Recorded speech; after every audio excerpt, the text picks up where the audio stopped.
All right, I'm gonna have Chris Kunzler on now. Can you hear me? Yeah, I can hear you. Oh, all right, perfect. Hold on. Let me also share my desktop with you so we can like live react to stuff together if you would like. Yeah, awesome. Let me also pop you out here real quick. How do I do this? I sometimes forget, but it's fantastic to have you. I've been a longtime supporter of your TikToks. I'm a big fan. I've seen your stuff on Gaza, on the live stream genocide that is being taken place on TikTok. For those of you who don't know, Chris Kunzler is a TikToker. He is, I believe, currently pursuing his PhD, right? No. So I have a master's and I don't have a PhD as of yet. Yeah, no. Are you not? Oh, you haven't started pursuing. No. The PhD. I haven't begun the process of beginning one. I was going to be. I was going to take a year out to decide what to write it about anyway, and then I don't know. I plan to come to America, so that's probably not happening.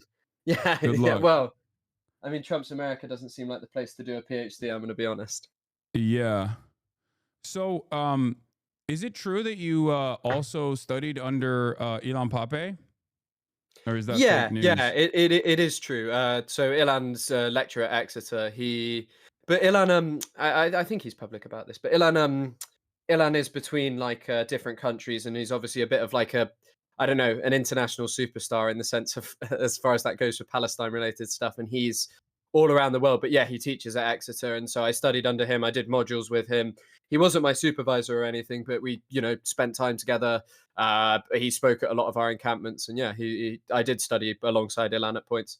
Wow, that's amazing. So walk me through your journey. I feel like he's was he instructive in your understanding of the situation with the 76 years of occupation and apartheid? In a sense, definitely. I would actually say that much more before I'd actually even met him, to be honest. It was because Ilan is just like his books. I don't know if you've ever spoken to him or anything, but Ilan speaks very similarly. And his the first ever book I read was just on Palestine when I was like 16, 17. And What, like I couldn't really believe myths? that what was happening. Sorry? 10 myths?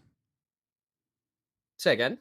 Was it, I'm saying, what was the name of the book? Like, was it 10 myths? Oh, sorry. On Palestine is the name of the book. Oh, by, on Palestine. Oh, yeah, got it. By Chomsky and Pape, and I remember reading it first. And okay. Yeah, and then there are also, to be honest, I would actually say one of the things is Ilan is obviously fantastic, but there are a lot of people who teach at Exeter that are never going to receive the same sort of like kudos as Ilan, who really shaped my perspective on it. Like people who are from the Middle East, who taught me about things like Orientalism, who really shaped my perspective on a place that I didn't know and understand, and actually much. See, the thing is I knew about Palestine before I got to uni, but just learning about the wider region as well was very helpful. Things like the Gulf, things like British colonization there much deeper. And so Ilan was always an important part of that, but it was always like other people at that place as well, Yeah. Well, you've been following closely some of the things that the back and forth that has happened with my former podcast co-host, and I believe you watched I guess we can call it a debate because there's not really a better term for it, that took place on Friday. And I wanted to hear your initial assessment off of it. Because there were definitely some moments where we discussed Ethan's perspective, Ethan's framework, and things that he believes. I feel like it's still somewhat inconsistent with his output for the past year and a half, and I know that you've like paid close attention to all of that. So I wanted to hear what your initial assessment was, and if there's any points that you want to address from the process. Did you finish it? Yeah. So I've actually watched it. I've watched it twice. Oh wow! I watched it once. I watched it once on stream, and then I watched it once when it was live. The thing is that for me, like as I said in my TikTok, there's a certain element of just like the poverty of debate. Like you've mentioned this. You don't really debate people because what the hell is the point? It's not how you change someone's mind. Like all of those tens of thousands of people who watched Ethan shout at you, concede, and also particularly the really important thing is that Ethan conceded right over and over again that a lot of the criticism which has been leveled at him in the alleged hate videos that you watched, that he actually agreed with.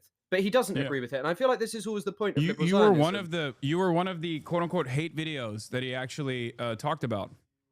Like, I mean, I've always found it interesting that Ethan has made a concerted decision to ignore me in favor of pulling up smaller TikTokers, even when I'd only made TikToks. YouTube, fair enough. Way bigger people he's chosen to ignore. Noah Samson, overzealots, people who've made really, really good videos who he's just ignored. But on TikTok, he was pulling up like random people who made videos about him and didn't want to confront any of the legitimate criticism. Because according to the debate with you, he actually agrees. He said that the IOF is a terrorist organization. He Yeah. said the inception of Hezbollah was noble. And I think that that's kind of like the key point, because a lot of people, like the way that sort of the propaganda operates, and it operates different. I mean, it operates the same in both places, is where being accused of being a terrorist is the worst thing in the world. And of course, the whole point was, he said, oh, there was a noble inception to it. And largely what someone like you or I does is give context to an organization and say, hey, this isn't just indicative of weird backwardness amongst Arabs. It is contextual amongst like the history of British imperialism and, 76 years of, well, no, actually, I'd go even further back. Britain implanting a settler colony in the Yeah, Middle this is the East, saying Balfour it had a Declaration. yeah, 100%. I mean, without Britain, this doesn't happen. And there were it wasn't everyone, but there were a small amount of British people who said at that time, "Don't do this. Don't set up a settler colony. You're about to establish one of the biggest injustices of the century." Tom Segev, an Israeli historian, talks about a lot about this in his book "One Palestine Complete." And yeah, I mean, and so I think that like ultimately it was kind of this thing of how can you really debate someone who's just going to agree with you on the most serious points, but then still maintain the idea that it was anti-Semitism? And actually, when I was watching it, I pulled up someone who you've spoken to, Abdul Razak Takriti. Oh, the scholar that I had on, I think about the Hezbollah militancy and its history. Is that? Yeah, yeah. He did the dig with Daniel. He Yeah, did Thauer on the dig. yeah, exactly. So one of the most excellent historians, and that podcast is probably some of the best Middle East I think he's the education that's head freely of. available. He might be the head of Middle Eastern Studies. I forget where what college he's at, but yeah, I think he's a it's great Texas, scholar. Austin, Texas. Is that a Yeah. university? I think it's that. Um, but yeah, I pulled up and he was just there was a bit where he spoke to me and he just said, "How dare you speak about your feelings in a time like this where, you know," and I mean, I also spoke about this on stream. The death toll is bad in Gaza. It's really bad. But also, there's so many people with catastrophic, traumatic, wounded injuries. And in many ways, people view, and there's parts written about this, that there is somehow like a right to maim people, and that is just not as bad as, killing 60,000. Those hundreds of thousands of people whose lives have been changed irreversibly, where they can't move around, exist in the same way that they once did because of traumatic injuries. It has a psychological stress on people. And, and people want to talk about feelings, and when Ethan was so willing to admit that, hey, this wasn't actually that there is actually reasonable criticism here. Like, for example, I think there was one thing where you commented on my video about when he said he was going to go to Israel. Oh, this was my last straw. And I mean, he was like, oh yeah, I perhaps gave a bad account of myself, but he doubled down on that. He went over and over again why he thought that was a good thing, and it's very hard, it's very hard to have a debate with someone in that sense. There is it's a technique that Michael from Pennsylvania identified as I forget what it's called. It's like where you immediately offer like a softened concession on a major point, so that if I turn back around and hammer on that same point, where it's like if I draw out the doctrine of surrender. Thank you, chatters. Where you basically surrender on a major point of contention that in an effort to make it seem as though, in an effort to soften the blow that it would normally have in this back and forth conversation, if we arrived at a position where he made this concession after like fighting back against it, it's disingenuous, especially when paired up with the inconsistencies that concession presents. Because that's what I tried to arrive at over and over again, where I kept saying like, okay, but if you think it's a genocide, then why do you criticize the militancy against it in every way, shape, and form, and consistently point to it as like terrorism? They're bad. They're terrorism, and it doesn't make any sense.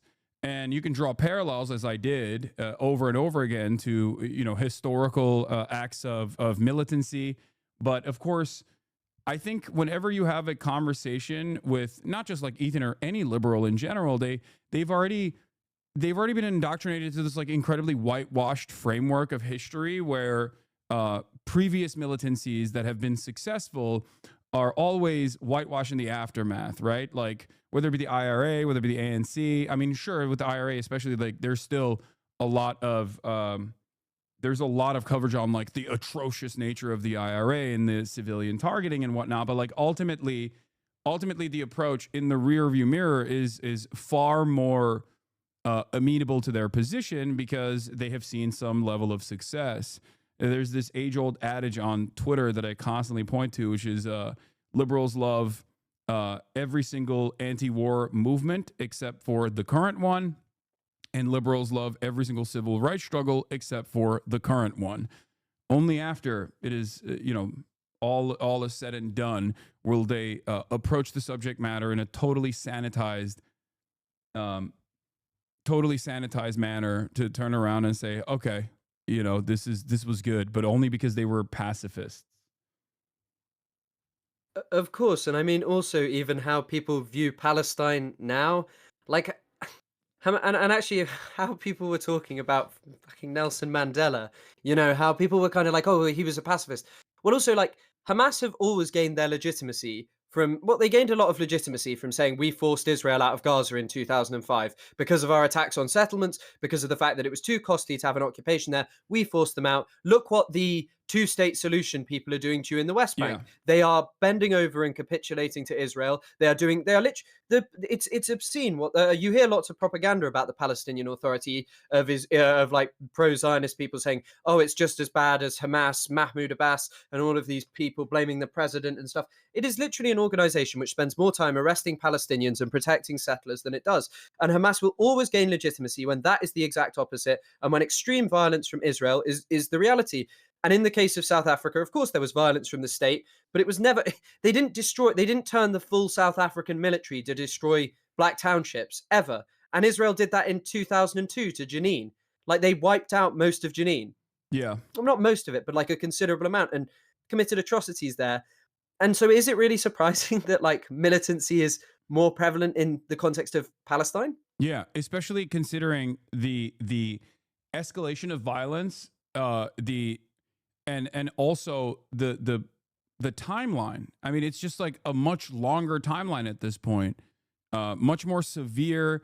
And also, this is, I think, part of the reason why Noam Chomsky says that, like, at least under the apartheid structure in South Africa, as opposed to like the apartheid structure in Israel, the white South Africans within the apartheid government saw a need to maintain a black population that they were using as workers, as opposed to Israel that simply wants to wipe out all Palestinians. Like their principle is their guiding fundamental principle here is exterminationist in nature, as opposed to utilizing the existing Arab base as a permanent underclass.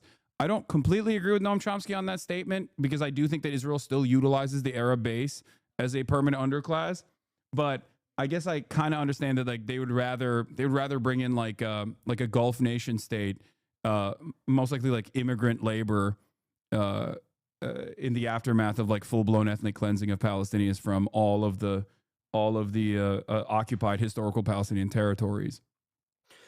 I mean, this is something talked about by Andy Klarner, and I haven't read it in a while, but his book Neoliberal Apartheid talks about how Palestinians have basically just become a surplus population. There was a point at which they were quite useful to the Israeli economy, and they do still, like Palestinians in the West Bank now work predominantly in things like building settlements, a very sadistic existence of you have to build the settlement which is near you, or you go and work in construction in Israel, so the state of Israel expands as well.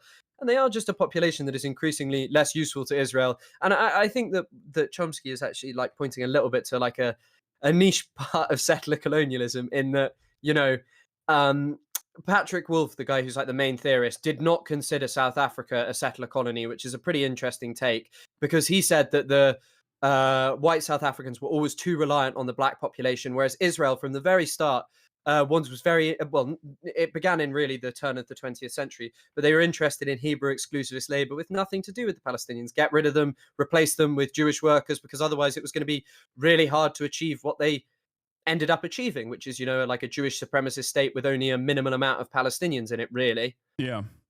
No, absolutely. So, what were some of your primary takeaways overall from like someone who's obviously pro-Palestinian and very well read on the issue, someone who studied this issue as well in college? What was your takeaway in terms of the debate overall?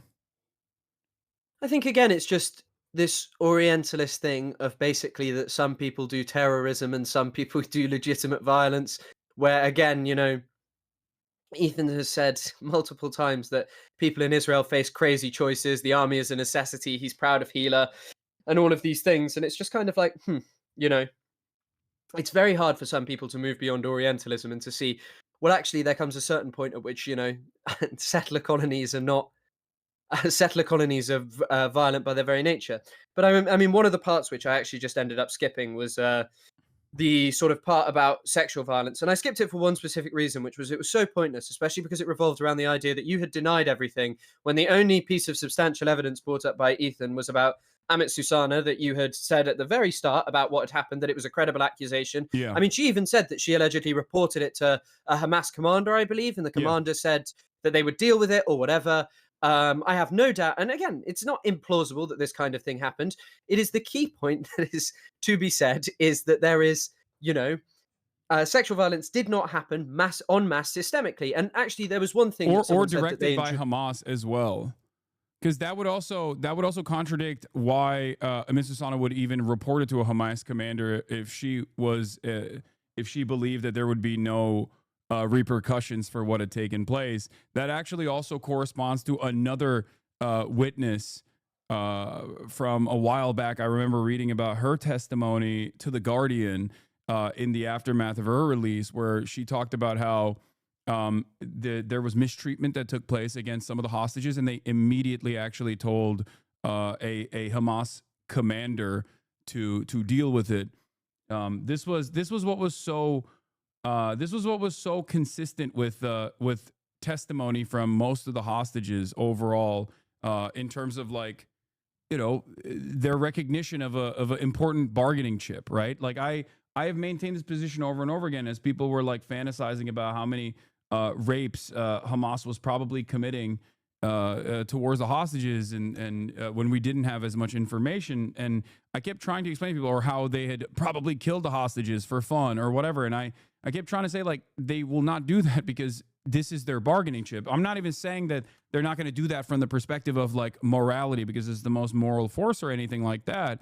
But simply logically, it doesn't make sense. That's why I kept repeating over and over again. Like, if they kill hostages, you'll know because they will do it on camera, or they will reveal that they've killed hostages, because it's a point to apply pressure in that situation. It's just cold hard logic in this process, right?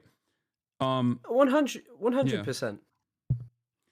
And I mean, on this topic as well, when I sort of was talking about this, I pulled up how Frantz Fanon said that the settlers always projected their desires onto the colonized. They would always say, he says specifically in the case of the southern United States, is the white man not always saying that the black man at any opportunity would jump on the good white woman at any given opportunity? Lynchings would very often culminate with mutilation of people's genitals. In the case of Hitler, he spoke constantly about how bad Jewish boys would attack German women at every opportunity. And in fact, one of the most racist figures and reprehensible within Israeli society, Meir Kahane, there is a video of him on YouTube where he speaks about, he says, there are currently Arab boys hidden in cafes pretending that they have Jewish names so they can basically trick nice, good Jewish girls into dating Arabs. He also gained a massive amount of popularity, his far right, horrific exterminationist ideology, by saying that there were a series of nationalist,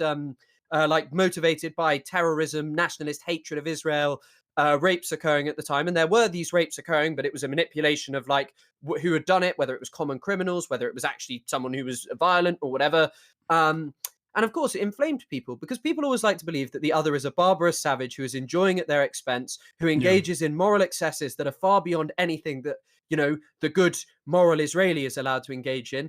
even though all we have seen is vast systemic torture against Palestinians, Yeah. sexual abuse for decades. You Which know, there is significantly more well documented evidence for by not only Palestinian advocacy groups like Adamir, but also independent outside investigations from the United Nations that have concluded that there is like verifiable evidence for mass sexual assault under detention at checkpoints in the West Bank and on numerous occasions throughout this like apartheid structure that they've designed. Sexual violence is systematized by the Israeli military, the Israeli occupying force.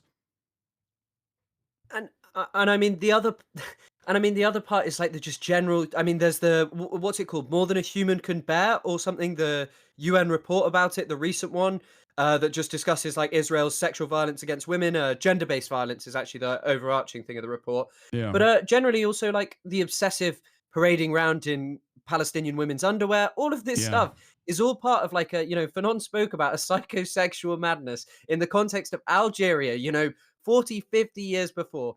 And again, like drawing back on this similarity, what they were fighting against was the same thing, this like mad colonial thing, this mad colonial mindset that kind of justified anything against the indigenous people by portraying them as barbarous savages. And I think yeah. that for me, like in that context, it is very difficult to hear someone go, because this is the trick. It's you never to have a serious discussion about what Israel actually does. It is to go, you denied this, so you are bad. You support terrorism, so you are bad. It is an appeal to emotion, which is funny because always it is claimed, well, the Palestinians appeal to emotion by showing you they're dead or showing you these things, when in reality it's just this is the horror of being Palestinian. Yeah. But also, and when this is just a direct appeal to, you are going to be scared of Muslims and you are going to think that they do worse things because they are Muslim, that they are sexually bad and different. And I think that, for me, that was a very interesting point. And I mean, I'd say that one of the hardest points to have a takeaway from was the bit where you discussed sort of Mizrahi Jewish people. Because, first of all, you said pretty much everything I would say. But also, I don't really understand what the point of what Ethan was saying was, because he would not heed the fact of, hey, it's not right to compare these two things. That, No, Israel. that was what I thought was really indecent. The double Nakba, which I say is similar to the double genocide theory that like a lot of Holocaust revisionist historians try to engage in. That is roundly criticized by other academics. However, it's kind of making a return now in liberal society. But I'm not going to get into that. But the double Nakba concept is one that I think was one of the most disingenuous points that he presented, and he did so by also misrepresenting Avi Shleim's perspective on it to try to hyper focus on literally one aspect of his own personal experience as an Iraqi Jew, or even like his academic work in terms of like what kind of violence Iraqi Jews were subjected to in an effort to make this really damaging comparison. I was more frustrated with the comparison. I never have denied that there have been anti-Semitic incidents that have taken place in numerous countries as a byproduct of pan-Arabic nationalism and the response and the reaction that these Arab countries had towards these different Arab countries, by the way, not Palestinians, once again, had towards their own Jewish populations in the aftermath of the Nakba. But yeah, there was a point where he said, sorry, I keep cutting you off, but there was a point where he basically said that, Arabs forced Arab Jews to become Zionist, which I thought was interesting, is an interesting statement, because that I think is basically like using Avi Shleim to say that. I feel like is so strange because it directly contradicts his main point. I feel like Avi Shleim's main point is the exact opposite of that. The fucking Arabs, to be precise. That's what he said. Yeah, I mean, it's just I've never thought about it of the perspective of double genocide, because, like, yeah, I mean, there were some, a lot of German people were removed from Europe, and a lot of them died, but they were people who'd gone in, and it in no way is in comparison or comparable or diminishes in any way the suffering of Jewish people under the Nazis and European anti-Semitism generally. Um, but like, just yeah, I mean exactly what you're saying. There was also just this key point of what Britain did in the Middle East made promises that they did not uphold. They literally promised Palestinians independence in the McMahon Hussein correspondence. They did categorically. They promised this to the vast majority of people within the region, except for really Syria, because they had a problem with the French in terms of giving it to the French, I believe. But anyway, they promised all this independence, then they denied it. So there's already animosity growing. They set up all of these colonial regimes there that were not really that popular, as once Yeah. Britain began to wane in terms of its power after the Second World War, they all began to collapse. Even ones like, the Egyptian, what's it called? The Egyptian like monarchy and such. And is it really surprising that people began to feel animosity that was linked to, say, blaming the British, blaming Israel, the Jewish state, who could not exist without the support of the British? Because there was also a lot of people from around the region, like the Izzadin al-Qassam, the guy that the Hamas's military wing is named after, was from Syria. He went Yeah. to Palestine to fight against, I think he'd fought against the French before, but he went to Palestine to fight against British imperialism there. Yeah. And to ignore that context, and this is always the thing, and it's the thing that like smarter people than Ethan have done, Samuel Huntington, Clash of Civilizations, all of these people, they act as if Islam is this dogmatic, unchanging religion that has existed the same way for 1400 years and is completely uninfluenced. Or they'll say, and I really hated the point about this is also another point, like the bigotry of low expectations that people give. Oh yeah, Because that was if crazy. When talking about I hate when people. I mean, I can't believe he said that. I assume that someone fed that talking point to him because, like, it especially doesn't fit in this position. But it is an inherently white supremacist talking point as a counter when someone tries to describe the importance of material conditions in the development of historically undermined, marginalized communities. To say like, oh, you just like have low expectations of black people because you're saying that they're like dumb and stupid. It's a way to try to flip the script. It's a very disingenuous technique that right wingers use usually. So for him to also try to utilize that in the conversation when I was talking about how like the material conditions obviously play a major role in societal development in the poorest country on the planet that has consistently been victim to imperialist endeavors and only as recently as right before October 7 had they finally had a moment to liberate themselves from like this Saudi blockade, this UAE blockade that the Western forces had actually supported and backed due to Chinese intervention in the region, creating a peace negotiation between Saudi Arabia and Iran. Like, of course, they don't have a civil rights movement to become quote unquote woke, I guess. Like that, yeah, they have nothing. Like it's just so insane. Yeah, I mean, 100%. Like, I found that particularly grating. I mean, for example, I pulled this up. It's from an essay called Homo Zion by a guy called Hussein Omar. It's very interesting. But he mentions how sodomy laws in Palestine, or anti sodomy laws, were introduced by the British. They were repealed in Palestine in 1951 and not inside Israel proper until 1988.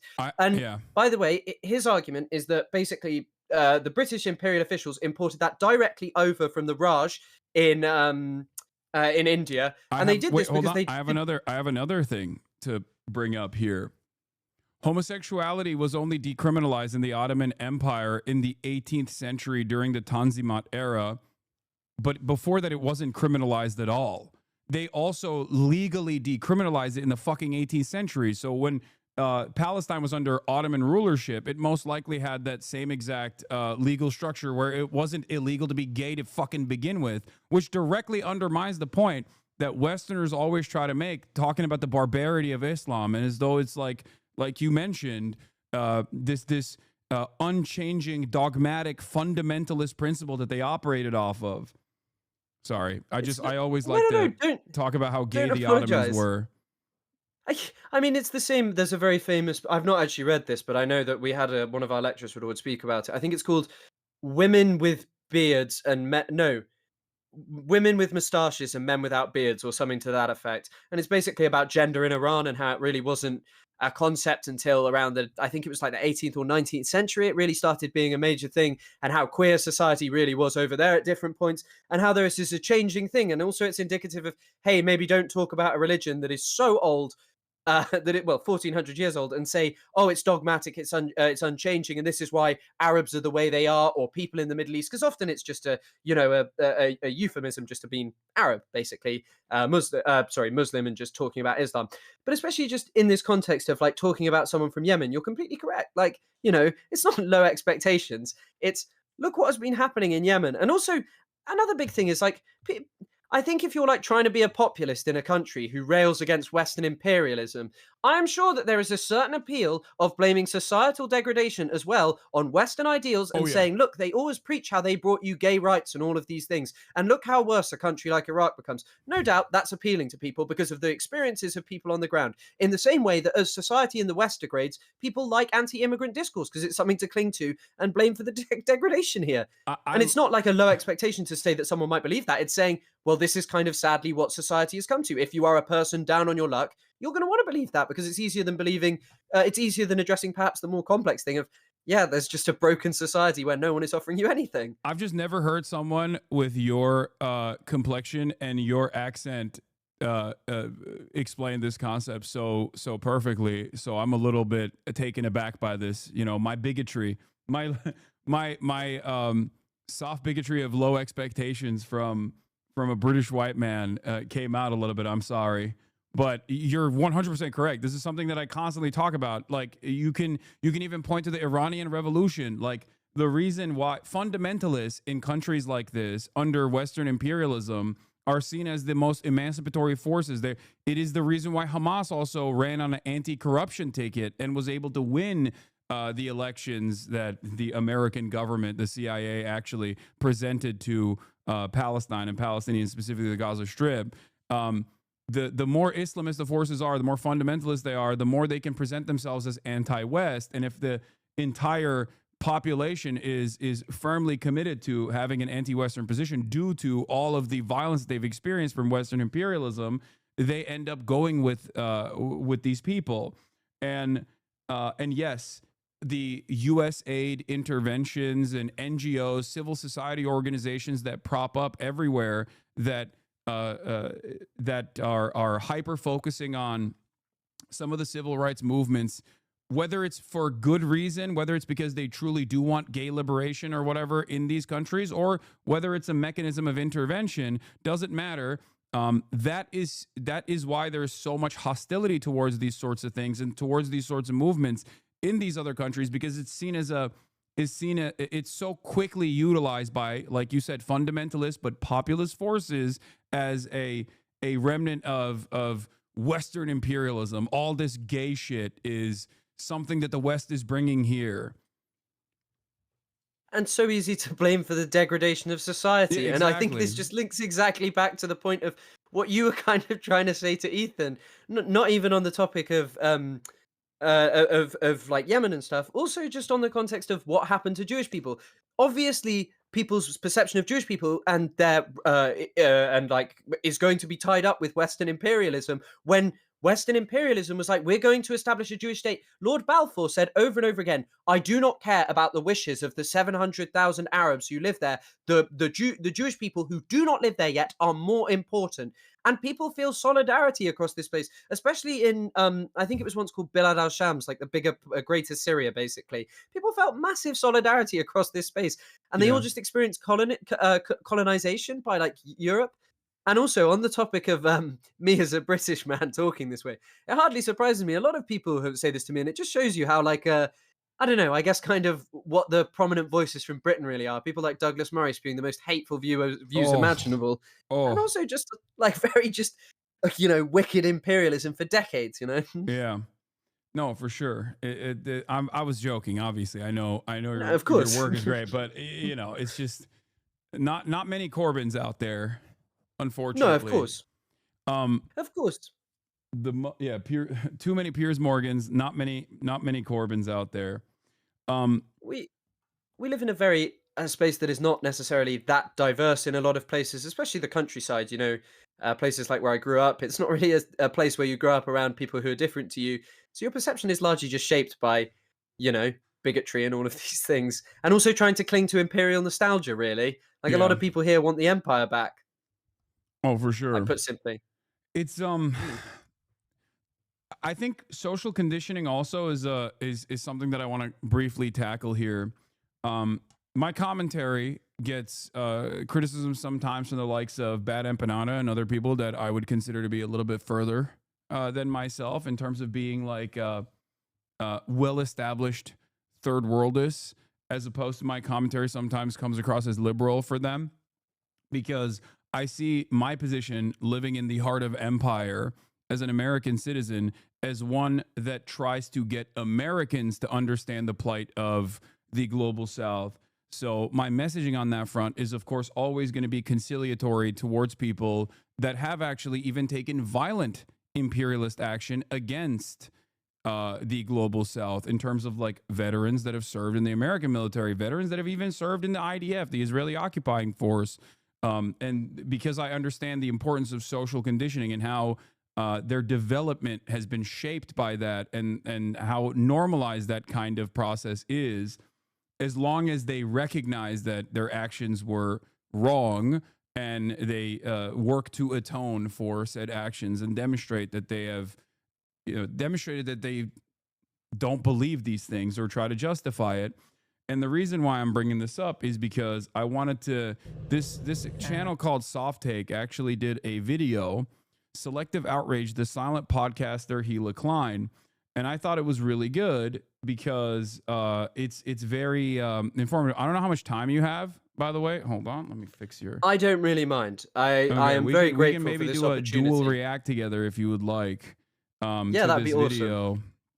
Hold on, let me resize your let me resize your camera here as well. Okay, and then we can engage in this together. Hold on, let me make it a little bit smaller as well. This is the problem with live production, you know. There's a little bit of silliness that takes place. But yeah, this is a video that I think was actually really remarkable, because I didn't know the full extent of like their commentary. I don't really pay too close attention to like the drama aspect of things whenever there's like stuff coming out from that camp. But I do care about like the things that they have said about Israel, and I wanted to watch this specifically because I feel like it is instructive and shows some inconsistencies with the way that Ethan has presented himself, as opposed to what he has done over the course of the past year during this genocide that he also recognizes is genocide. All right, so let's begin. Hey guys, it's the Soft Take, or newly referred as a dumb fucking moron. Hila Klein, once the reserved counterpart to Ethan. She was known for her awkward charm and subtle humor. In the early days of H3, she was the shy, friendly presence besides Ethan's loud personality. The things she would say were once lighthearted or grounded. She left last time as an Israeli. She enters today as an American. Hila, how does it feel? Tell me everything. I feel like now I can really ride it. You know, we got the flags and the balloons. Like, I feel like every old person on a mobility scooter, they always have this like personalized touch to it. Absolutely. And now we got ours. Right. To have shifted into someone who appears more vocal than thoughtful. Adam McIntyre needs to just like disappear. Yeah, Sam Cedar, another one I'm ready to burn. I know, you already did most of the work. And also someone who seems to donate money to a slop tuber who hosts a show called Ultimate Review that picks apart sexual allegations. The Ultimate Rape Review, for those of you who didn't know.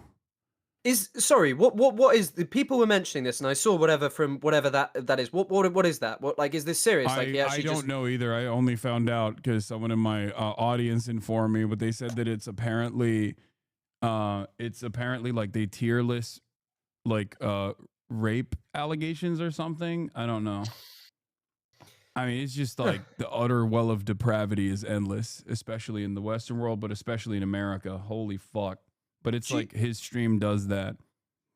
Do you think it's pretty interesting how sort of you, Frogan, are all picked out as, not just you two, obviously, there's people like Matt Lieb as well, are picked out as like the worst anti-Semitic terror sympathizers, when there is no pushback on someone, say, like, I don't know, Asmongold, who said that he was only 99% that the Holocaust happened, that largely like people spewing really serious anti-Semitic bigotry, like things like his entire chat was spamming W Hitler when he was going over this hearing that happened in a town hall where someone was saying like the first books that the Nazis burned were trans medical research, and he chimed in to say, well, they burned those books because they were written in Jewish. And I mean, on this topic, it's kind of interesting as well, exploring your ideology versus what a neo-Nazi's ideology is, which is someone who hates on the basis of claiming that, this person has a different identity to me and they're trying to ruin everything around me. They're trying to ruin and degrade society, which is nothing like what you say. And yet, rather than, confronting and saying, hey, there's a rise in this similar bigotry that once existed, it's just ignored in favor of using anti-Semitism allegations as a means to not talk about Palestine. Yeah. Also, another thing that I was going to mention with respect to Asmongold is apparently he is calling for my banning as of today. And he is the largest political content creator on not only this platform, but I would say the largest right-wing political commentator online right now. And he's been calling for my banning because I said in my conversation with Ethan that I stand 10 toes down in solidarity with the actions the Houthis have taken exclusively on the blockade of the Red Sea as a mechanism of punishment against Israel that's committing a genocide, which is, I think, as I mean, I don't know how you could have an issue with that. I guess you can. I know you don't have an issue with that. I mean, I know how Americans can have an issue with that, where they say, well, they're bad and they're scary. Well, even the UK government would allow me to say that. So, you can't speak positively. Obviously, kneecap are in trouble for what they said about Hamas and Hezbollah. Houthis are not a prescribed terrorist organization here. So people are always chanting Yemen, turn another ship around. So, I think I agree wholeheartedly with what you're saying, and thinking that you deserve a ban in comparison for Holocaust revisionism. Yeah. It's an interesting topic of discussion. All right, let's continue. So LolCal Live, a podcast co-hosted by Keemstar, someone that previously made her life hell. But first, who is Hila actually? She's the co-host of a podcast with her husband who's turned arguing with everyone into a full-time sport while she contributes to the show by slowly rotating in her chair. She's the founder and CEO of Teddy Fresh, a streetwear brand with a questionable theme that appears to sometimes allegedly borrow designs. Teddy Fresh also has a good causes section on their site, proudly listing charities they claim to support, which is a great thing. I appreciate them for doing. However, let's just say that I found out that not everything on that list checks out, which I will get into later on in the video. She loves to draw, present her unique clothing style on social media, and she is also someone that gets particularly vocal when criticism of Israel arises. Worst stuff in that. It's not like Israel's going to do a precision strike on Hasan. They don't fucking... but it is dangerous. It's a war zone. Sure, it's a war zone. They may. But what? He was in the running for anti-Semite of the year. They may. Nah, I don't think you guys understand Israel. It doesn't work like that. They're not. And this is where she gets quite a lot of backlash. It's not because she's from Israel or that she served in the IDF. Well, actually that could be reason for some. It's mostly because of the dehumanizing language she uses for Palestinians and her relentless defense for Israel. Also, I just want to be clear, I don't want to make Hila responsible for Ethan's flip-outs, but you cannot be dismissed as a silent bystander while Ethan spreads false information. And when she does decide to chime in, it's either about Hasan, defending Israel, or defending their takes. Took one look at her and assumed that she's an undocumented migrant worker that can't speak English. They all go with this narrative that it was his mom. It's just unbelievable. But what about them talking about Hasan going to Gaza? Was like, I'm thinking of going to Gaza. Until I found out they don't have like a 5-star suite for me with private security waiting there. I would have bet my goddamn house that he would never step foot in Gaza. It's insanely pathetic. Somebody please. Well, and it's the same thing, to bring it back to Hasan just because, but For the record, this conversation took place between me, Jeremy Scahill, and a bunch of other journalists where we were trying to actively petition the Egyptian government to open the Rafah border crossing so that Western journalists could actually enter the Gaza Strip uninterrupted without actual Israeli envoys as a part of like a Israeli security operation. Because at the time, during the ceasefire, the only journalists that were allowed into the Gaza Strip were allowed to be airlifted alongside the Israeli occupying force, and were only allowed to film one specific area where humanitarian aid was being delivered to from Jordan. within the Gaza Strip, and also they were still subject to the military censors. And this is the reason why no real reporting, with the exception of course, the Palestinian journalists that bravely have been reporting on the conditions every single day, has come out of Gaza even during the ceasefire period. And you can't forget the brave reporting of Douglas Murray doing propaganda for the Israeli state with the IOF. God, you know? yeah. But I mean, on this topic as well, I know that people started kind of mockingly saying "Go to Gaza." That's actually just what the Israeli far right says to other Israelis who protest about it. They just tell them Yeah. go to Gaza. It's like a threat to basically die, and they Yeah. would probably have targeted journalists. Of course they would have.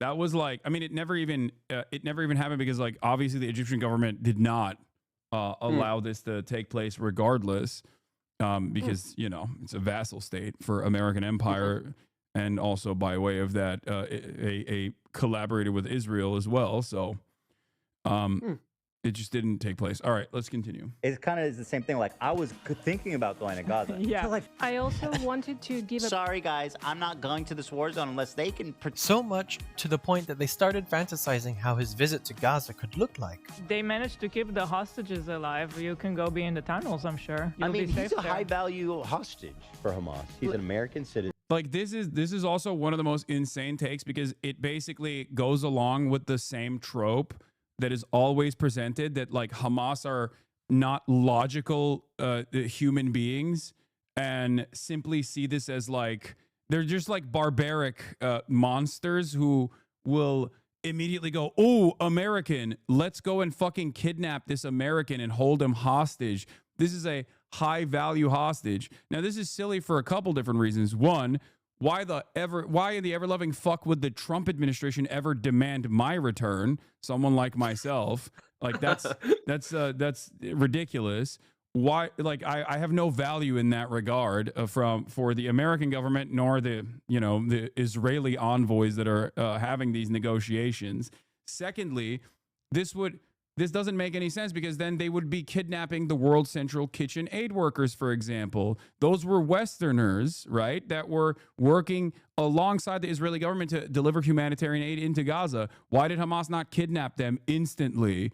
Well, they died because Israel killed them, obviously. But why did Hamas not instantly fucking kidnap them? Well, because they're not stupid. Like, they obviously understand the necessity for journalism. And like, I mean, even fucking ISIS has actually gotten interviewed by journalists, and I'm not even talking about Jelani or whatever. I'm talking like straight up when ISIS militants have talked to journalists in general. I've also seen there's some very disgusting rhetoric. I was just looking up his name. His name is Vittorio Aragioni, who was like an Italian who was murdered in Gaza in 2011, and he was killed by Al Qaeda, like an offshoot there. And people were like, he had like some tattoo that was like about liberation or something, and someone was saying on TikTok, they were like, "This is what the Palestinians do to you, even if you go." And it's just like that they're fanatical, maniacal monsters who do whatever they want to people, you know? No, absolutely. And of course, like that's the other irony of this, is like ISIS and Al Qaeda are in direct odds with Hamas and other Palestinian militancy in Gaza in general, as opposed to Israel, which has found themselves in allegiance with ISIS on multiple occasions in their actions in Syria. So, that's another thing. But of course, from a Westerner's perspective, they're all dirty, filthy, Muslimist, Islamist, fundamentalist Arabs who are barbaric rapists. Mm-hmm. Right. 100%. They've kidnapped. Yes, also, of course, ISIS has killed journalists as well, Chatter. I'm saying that even a fucking force that is insane, psychotic, a force of true terror, sheer terror, which had a colonialist ambition as a militant force with no care or consideration for the civilian population overall, was still able to do interviews with Western reporters. Anyway, let's keep going. Arabs and Muslims before they If he's actually just worried about the Israeli side, like seriously, they can take him to the tunnels and he'll be safe. If he entered through Rafah, which is the Egyptian crossing, and just went into Gaza like that, I think there's probably a more likelihood that he'd be kidnapped by Hamas than precision striked by Israel. Yeah. And then peddle it all back. Like, there's also the other side of this where Hamas is both, there's a militant formation for Hamas and also the political apparatus as well, and like a civil organization of Hamas. And no, they would not do that. That is insane. But, you know, I think a lot of people, like, this is a really hard subject to broach with like a Western audience because they don't have this understanding where they're like, no, they're irrational actors. Like, of course they're going to do that to you. Shut the fuck up. You're defending Hamas right now by saying what they would and wouldn't do, regardless of the fact that like this is never happened throughout history, I think. And I mean, it's especially Yeah. sorry. No, It's go on. it's especially interesting in the context of how many like senior-ish, I can't remember, Jimmy Carter literally said it was more sensible to negotiate with Hamas than Benjamin Netanyahu. That they were more reasonable than Benjamin Netanyahu. And yet, you know, he's saying here, well, they're more likely to kidnap you. I mean, you spoke to Hossam Shabbat, right? Yeah. I'm You've going to bring it spoken up in to a journalists second, right after literally this. killed. Yeah, no, I'm gonna get to that in a moment. I watched this part of the video already. It's literally It's just a crazy. silly joke. We're just criticizing you. It's literally just a silly joke. It comes across like a fucking pager. It comes across as a pager joke.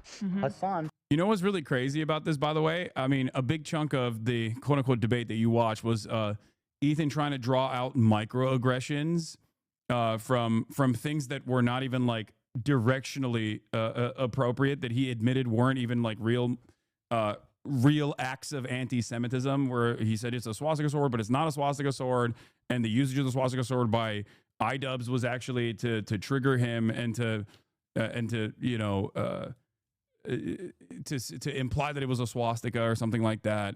And he wanted to say that was problematic. Meanwhile, he's over here doing like go to Gaza. Oh, it's just a joke. Why are you being such a pussy about it? You know? And also how aggressive it is to say I would like to go to Israel, that it's a space of coexistence, that it's Yeah. actually they've got Arabs in government, you know, Arab bus drivers and stuff. To say that that's a space of multiculturalism, what's that? That's not a microaggression. Yeah. It's a macro. should go to Gaza. And if he doesn't, he should be severely judged by his audience for I being mean, a it's total part of fucking why I coward. judge him. He doesn't know shit about that conflict. He's never been to Gaza, never been to Israel. He doesn't know shit about it. No, he doesn't. He does not. But he Yeah, I saw a comment that said, yeah, Katy Perry officially knows more about space than Stephen Hawking because she's been to space and he didn't. So, you know, classic Douglas Murray take. I mean, 100%. The man who talks about Iran freely has never been. Yeah, You know. exactly. talks like with such authority. Oh my God. You would think he's been there like 5 times since October 7th. Hila, Right? This small bit of premium content is just a tiny part of a larger pattern. Hila's reasoning is just as inconsistent. Let's try and understand Hila's logic here. Hasan can't understand the conflict because he hasn't been there, as if lived experience is the only way to grasp reality. If we were to even go with this logic, then why does she not know about what's going on with the Tesla stock and Elon Musk's actions despite living in the very country where it's all happening? Tesla's getting creamed lately. Like they're down people are like 40%. vandalizing the fuck out of them and like bombing, they're firebombing their factory and shit. USA. To like I'm a little like, I grift. don't know if I'm out of the loop, but did something specific happen that all of a sudden this is happening? I mean, that's quite an integral part of the ongoing events in the United States and its political landscape, while selling anti-Elon shirts in her own shop. And by the way, if you're watching this and thinking, oh, how come all the soft take can do is bring up Hasan? And well, the answer to that is simple. I don't. They do. What am I supposed to talk about when almost all of their content is referring back to Hasan? I just follow the storyline they keep writing. But anyway. It's really interesting how we just cannot criticize him. And then Whatever we dare to say about him in a criticism manner, we are a threat. We are backing genocide. We're children killers. Myself, that's what they say about me. It's like, no, I'm just criticizing you. I'm allowed to criticize you, and Yeah, no, I think this is perfectly apt. Everyone is allowed to criticize me. It's just what you are spending your time on matters. I think we have a finite amount of time on this planet Earth, but also we have a finite amount of time with our platforms that we have. And if the overwhelming amount of commentary revolves around like allegations of anti-Semitism that are not warranted at all, or you know, defense of Israel, then obviously I'm going to take issue with that criticism as well. And that's precisely the reason why a lot of people who are more knowledgeable on this issue, or at least have a different perspective on this issue, has seen these criticisms as simply deflection away from Israel's behavior and their lack of interest in actually holding Israel to task. It's also like just sort of saying the word genocide. I think some people kind of viewed it as waving a magic wand. And I know there were a couple of people who did this who were very pro Kamala Harris and stuff. And they were like, we called it a genocide. And now look, you wouldn't vote for her. And look what Trump's done. He just reaped the rewards. I mean, like, obviously Trump stands for something worse, but he just reaped the rewards of what the Democratic Party allowed. When you say it's a genocide, you are not just talking about a lot of people being killed. You are talking about the extermination of a populace, basically. Yeah. And what did Israel do? It wiped away every single social institution, like institution of social reproduction in Gaza, academics, the people who could have taught younger children, schools, hospitals, water sanitation facilities, agricultural land, memory, history, culture. Everything that Gaza once was wiped away when Biden was there. And sure, it's accelerated under Trump, but it wasn't stopping under Biden. And if Israel really wants to achieve what it claims it does, and there's new reporting that has come out since then from Israeli media that talks about how even the Israeli administration was legitimately shocked that the Biden administration had not actually demanded any real ceasefire whatsoever. Like, they were shocked at how gung-ho Biden was about continuing this bombing campaign, which we could all see, obviously, with our own two fucking eyes from the impact that it was having, where he kept saying, like, oh, we're going to do this. We're telling Benjamin Netanyahu not to do that. But apparently behind closed doors, an entirely separate conversation was taking place, considering that Bibi would come out the next day and be like, yeah, fuck off. We're not doing that at all. I mean, you've done this for a long time. There's no way that I can't really imagine that you thought in any capacity that this would have gone on for as long as it has. Like, this level of extermination, you thought that there would be a break pulled at some point, as much as I did. I did not think we would be sat here, 19 months later, of live streamed just the most obscene crimes imaginable, like regular extermination of human beings. Yeah. Like, just every day, 20, 30, 40 people dead. And it's becoming harder and harder to talk about because so much happens every single day with less and less on the ground reporters, because some of the most important voices against the genocide are gone, dead, murdered. And increasingly we see less and less, and we have no idea what's even really happening there anymore, like the levels that it has now reached. And, it's 15 months of this, and people act as if saying, well, there's a genocide waves it all away. It doesn't. Even if you think that there's a genocide, it's about talking about it and saying, hey, these really bad things are happening. And of course, anti-Semitism matters, but your feelings are incomparable to the feelings of Palestinians who live there, and also Palestinians who don't live there. People who live in Western countries now and got out of Gaza, maybe for whatever reason, to go study, to go live, to go do something else. And their families are there. The level of trauma that they experience, with it being at university last year, having to hear statements about how they're worried about the suffering in the Middle East, and looking at their treatment of a friend whose family was being killed in Gaza, and the university being unwilling to say, yeah, we are sorry for what is happening to your brother, and that we should be speaking out about what's happening there. The extermination of institutions over there, wiping away, but burning down universities and burning down their libraries because you can. And you want to talk about your feelings now, instead of the feelings of people who are experiencing something that is incomparable. Your feelings as a consequence of your audience being at odds with your commentary on this issue, like the lack of interest that you have in focusing on the actual victims in the story, and consistently trying to turn around and talk about the victimhood that, like, Israelis must feel, or the victimhood that American Jews might feel because of this dangerous conflation of Judaism and Zionism. Ironically enough, a conflation that Ethan himself makes with regular frequency.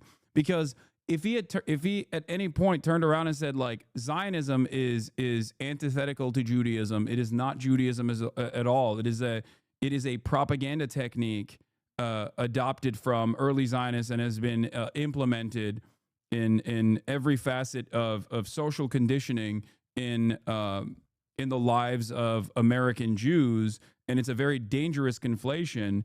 that we must get rid of. If he said that and then talked about the lived experiences of Western Jews, most people would not actually fucking critique him on this issue at all. I have routinely talked about this. I had Simone Zimmerman on alongside my friend Noah Colwin, who did the documentary called Israelism, specifically detailing the social conditioning that takes place for young American Jews living in the Western world, that creates this that creates this allegiance for the state of Israel through fear, through utilizing the intergenerational trauma of the Holocaust and pogroms that Jews have withstood, and how dangerous that conflation is, and how that turns people into outlets of propaganda individually. And I think that is an important thing to address as well. Like I said, some people will say I'm a Jewish exceptionalism. I'm doing Jewish exceptionalism by even focusing on American Jews and the social conditioning that they go through, or the journeys that they go through in terms of going from being liberal Zionist to anti-Zionist. But like, I live in the fucking Western world. Of course I'm going to do that. It's important to recognize that is because it's also an issue that I also, separately care about. As Ethan says, you can care about two things at once. And it's like, yeah, I do. I do care about those things. I do care about the dangers of rising anti-Semitism. Of course. And I mean, also, by the way, sorry if I'm taking up too much time by constantly talking. No, not just at let me know. all. No, So the only I'm not letting you talk at all, ironically. No, you are. Don't worry at all. But one of the things I wanted to mention is, even in this context, the first ever video I made about Ethan, Hila, Israel, and stuff was actually when YouTube was still doing leftovers in 2023 or something. I remember it was a video that did quite well. It was on TikTok, and it was talking specifically about birthright. And it actually came a lot from their video where they talk about how they met and how Ethan refers to it as like a Jewish dating simulator, because one of my friends wrote a beautiful, really interesting dissertation about how basically birthright affects Jewish people's opinions. And one of the things she noted was that by virtue of going to Israel, a lot of them don't actually change their perspective about whether they think Israel is really good or really bad. But what a lot of people start to feel is a fear for the people that they meet there and form relationships with, and worry about their security, their safety, and all of these things. And it's always a thing for like Jewish people who have family there. They worry about their safety without ever considering like, and obviously, because of the way that people are conditioned, they don't want to consider, well, actually, this is by virtue of the position of having an open frontier of settlement where you are consistently in other people's land. Like, people always bring out, oh, this happened on October the 6th. I think one of the biggest things that doesn't get mentioned that I brought up today is Israel used an attack helicopter in Jenin for the first time since 2002 in July of 2023. I remember covering it on TikTok and doing like my first ever lives and being like, yeah, this is seriously looks like something major might happen here. And then obviously nothing like, well, I mean, it was major in of itself, like what Israel did, but nothing like October the 7th scale came out of it. But it just shows you, when Israel has this open frontier of settlement, what it is fighting to defend is not for the safety of the Jewish people. It is not even really for the safety of the concept of a Jewish state. What they are fighting for is to maintain an apartheid regime and to maintain settlement of Palestinian land and kicking the can down the road until you reach a final point where there is no viable Palestinian state. And Western governments help this by constantly talking about the two-state solution, and you push towards this point, and then eventually they'll just say, well, they can't have a state. There's nothing left of their land. There's Jewish people everywhere, Yeah. No, it's utilizing the two-state solution in an effort to consistently advance the settlement project and create Bantustans and partition out the remainder of occupied Palestinian territory that Israel's illegally occupying, that is what the quote unquote two-state solution looks like. And that's precisely the reason why I always tell people, regardless of whether they're pro-Palestine or pro-Israel, that it is a de facto one state right now. This is precisely what a one state looks like, as long as there is an Israeli apartheid, an Israeli occupation, which is why I advocate to abolish the apartheid and abolish the occupation and create a real one state where citizens have equal rights and equal votes and equal say. My advocacy around this, from Ethan's perspective, in the early conversations that we had, we didn't get to talk about that this time around, was basically, no, that would be a genocide of all Jews, because the Palestinians would come in and just like genocide all the Jews and kill all the Jews if there was a one state. That in and of itself is ethno-religious nonsense. Like, that is fascism. Mm-hmm. That would be much more like the concept of the bigotry of low expectations, that Palestinians are unable to look after themselves, that Palestinians are unable to behave in a way. I saw a video of Douglas Murray saying this. He said, give the Palestinians one school and see if they can teach their kids not to kill Jewish people. It's just obscene, you know? Palestinians don't feel that way. They have a higher literacy rate than Israeli society. What the fuck is that? Like, 100%, 100%. It's so racist. All right, let's continue. Still want good stuff to happen for Palestine. Like, I can do both. It was really hard for me to find those moments where she shows that she wants good things to happen for Palestine. The ones I found are in this video. But let's talk about the labels Hila deals with. And could it be that they come from Hila's patterns on the H3 podcast? Patterns of deflecting, dismissing, and downplaying Israel's actions. It's so complicated. Yeah. From their perspective, it's like these guys. But they go specifically to people who they know are terrorists, and they have a history of that stuff, and they know they have guns. And the thoughtful criticisms Hila shares about her self-declared enemies looks something like this. What is this frame, bro? Why are you just like in the corner? It's absolutely Frame terrible. your shit up, man. He changed his background. I hate AB it. would love that. Although, Hey, Hasan, I looks hate like a your pet new store, background. frankly. Yeah, I'm gonna agree with you. I think his room looks better with It like makes Hamas. no sense. Or hear about Matt Lieb. It's disgraceful to participate in a snark page. It is. And I think it's Ethan disgraceful as a... is allowed to point it out. And yeah, this is another, like, I mean, this is drama related a little bit and not entirely Israel-Palestine related, but, you know, I guess I'll entertain it for this moment. But getting upset at other content creators participating in a snark subreddit is so funny when they openly operate a snark subreddit. And they do it for not just like, they don't do it just for like advancing drama and you know, making content out of it, like in a serial harassment, in the serial harassment campaigns that they contribute to. But they also do it on the backdrop of a genocide, which is like their only commentary surrounding Israel's genocide of Palestinians. It's just like doing drama and doing snark against pro-Palestinian advocates. It's really, really shockingly depraved.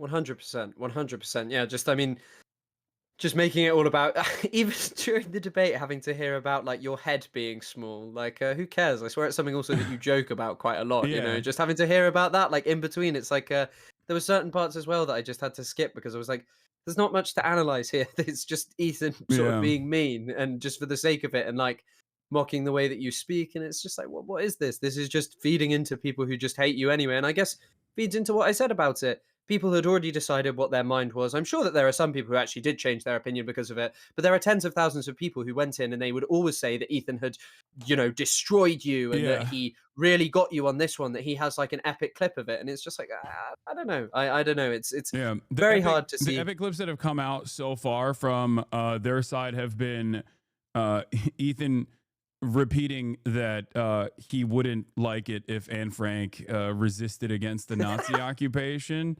And also, what's the other one? The Arab anti-Semitism caused Arab Jews to become Zionists. Those are the two major points that they've arrived at, I think. Yeah, Ethan mocking your speech is wild. I will not expand on it. Yeah, that stuff was like really childish. I didn't really care about that. I don't know why he thought that made him look good. I suspect that he was trying to bait me, as I've said, to like say something against him that he could then package up as like ableism, to say like, oh, you're being ableist, I have Tourette's or something. I didn't really entertain that at all because I feel like it's bad. It's a bad optics in general. Let's continue. Also, and if that's too much for you, maybe get off the internet.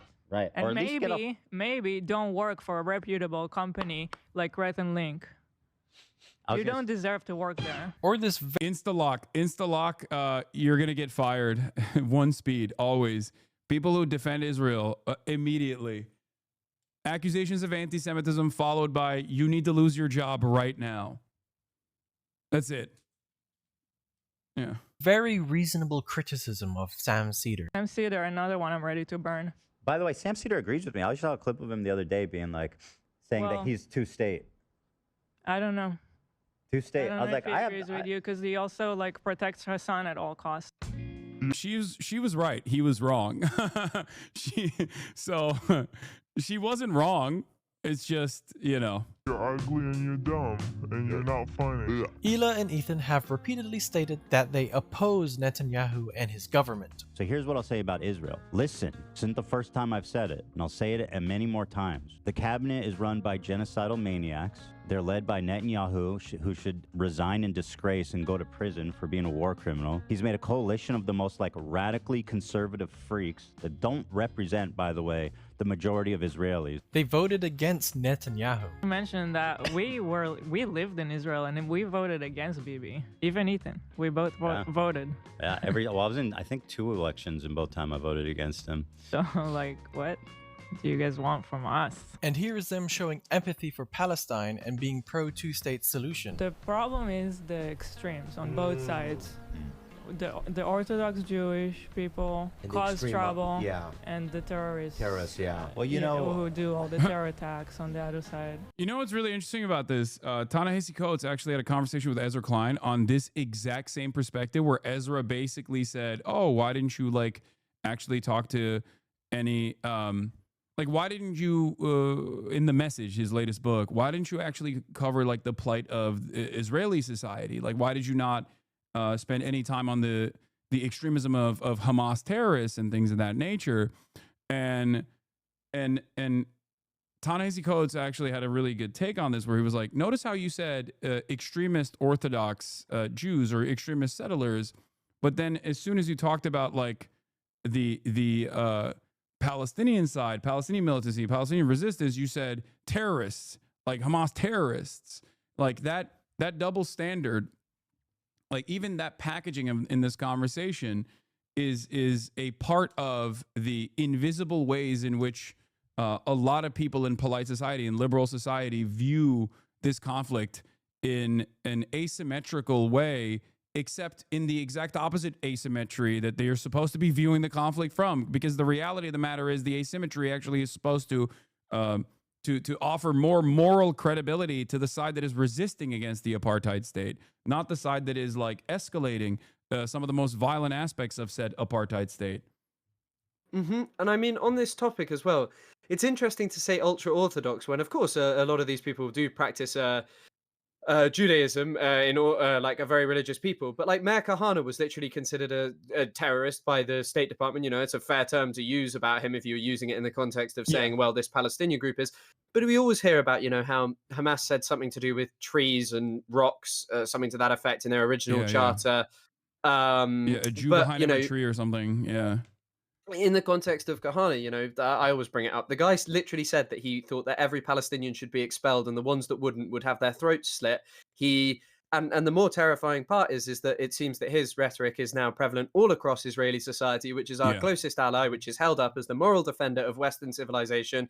And he really is reigning supreme. Israel brought in a ton of laws that he tried to bring in. And the things that he suggested for Israel, other Jewish people, another member of the Knesset compared them to the Nuremberg laws, one by one, every single thing he suggested, and said that these are actually very, very, very similar to what Hitler wanted to do to Jewish people. Kahane was, you know, so incredibly racist, and he was, I don't know, we don't really talk about like that as like an extremity or an illness within the faith of Judaism. But when people are more than happy to talk about Hamas as like some symptomatic death cult in, you know, reputable newspapers. Yeah. Also, Pee Wee Bay says, we're settlers on native land. How many of us would be sympathetic to violent resistance by any native groups? Your bias is based on your position in the situation, which is really funny because I'm Turkish and I advocate for Kurdish liberation. So I'm actually much closer to the subject matter than you would think in terms of like creating a parallel here. And not only that, but also as an American, the reason why they call me a fucking terror supporter is because I'm actively contextualizing how these militant resistance groups are formed in the region as a direct consequence of American imperialism. And one of my most famous quotes was when I said America deserved 9/11. So obviously, that is very silly of you to point to, given my background, both as a as a Turkish person and also an American citizen as well. So yeah, cool though. I get it. They cause the trouble. But I feel like if you ask most people, especially my age, they'll be like, just do whatever it takes. Just They don't do fucking it. care. Split it. Do the two-state solution. Do whatever it takes. And by the way, I find it quite fascinating to see how their public statements and attitude has shifted over time. A lot of drug problems. The regular people there are, I mean, everyone feels bad for them, even on, you know, the Jewish side. Oh, yeah. And they're just, What can you do? they're just Because- stuck there. On the surface, they seem to present themselves as neutral voices, people who acknowledge the suffering on both sides, distancing themselves from the more extreme Zionist rhetoric. Yeah, it's being Israel is bombing the fuck out of Gaza right now, which is a horrible humanitarian tragedy that's happening. But if that's the case, why do so many see them as pro-Israel, anti-Palestine, or even Zionist apologists? They themselves cannot grasp as to why. Could it be because of Ethan and Hila saying things like they want to travel to Israel to show how beautiful the country is and how diverse its people are, all in the midst of a genocide? We're planning to go to Israel in June with my parents and all the kids. It's going to be such a great trip. And I'm actually really excited to go there. I want to show you guys. You haven't been there in so long. What I want to do is show you guys how I see Israel, because you don't see that when you listen to Hasan and you hear all these fucking mega lefties talking about it like it's some super racist, like crazy, like Jim Crow style of society. And after making jokes about Hasan not going to Gaza for months on end, they kind of seem they want to be a bigger part of their own joke as well. Currently, we're waiting for like a peace or deal or something to go into effect. Yeah, we put the visit off while the war is Because we happening. want to come with the kids and I don't want them to have to deal with sirens and seeing all that hearing all that shit, you know? Or is it Hila's constant IOF apologies instead of finding one critical word about her own service or the IOF in general? And there's other countries that have mandatory service army. Very common. You're just being racist. If you have a problem with the whole country, Including, that's by the way, racist. Turkey has mandatory military service.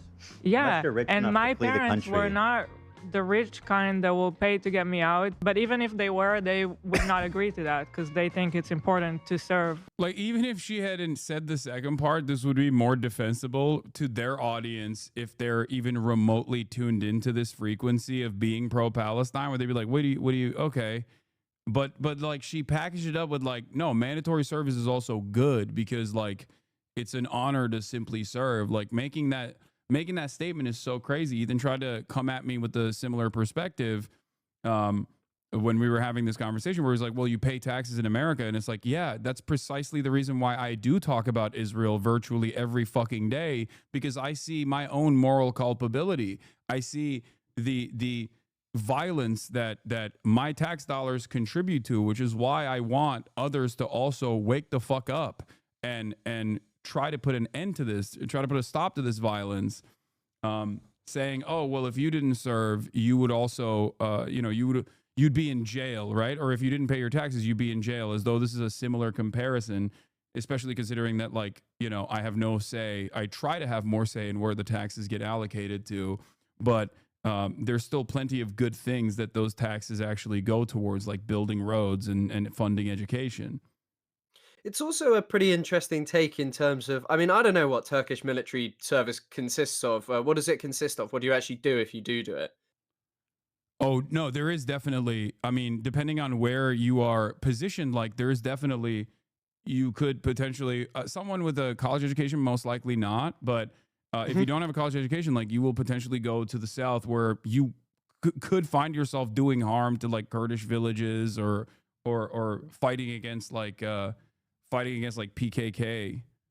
That's exactly what I mean. Why, Mr. Middle East understander, why would you say that you should have done that? Yeah. It's not like a good or awesome thing to be doing, just going and like serving to oppress Kurdish people, you know?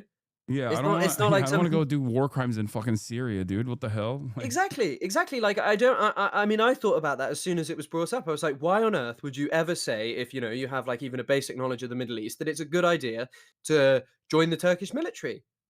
Like, yeah.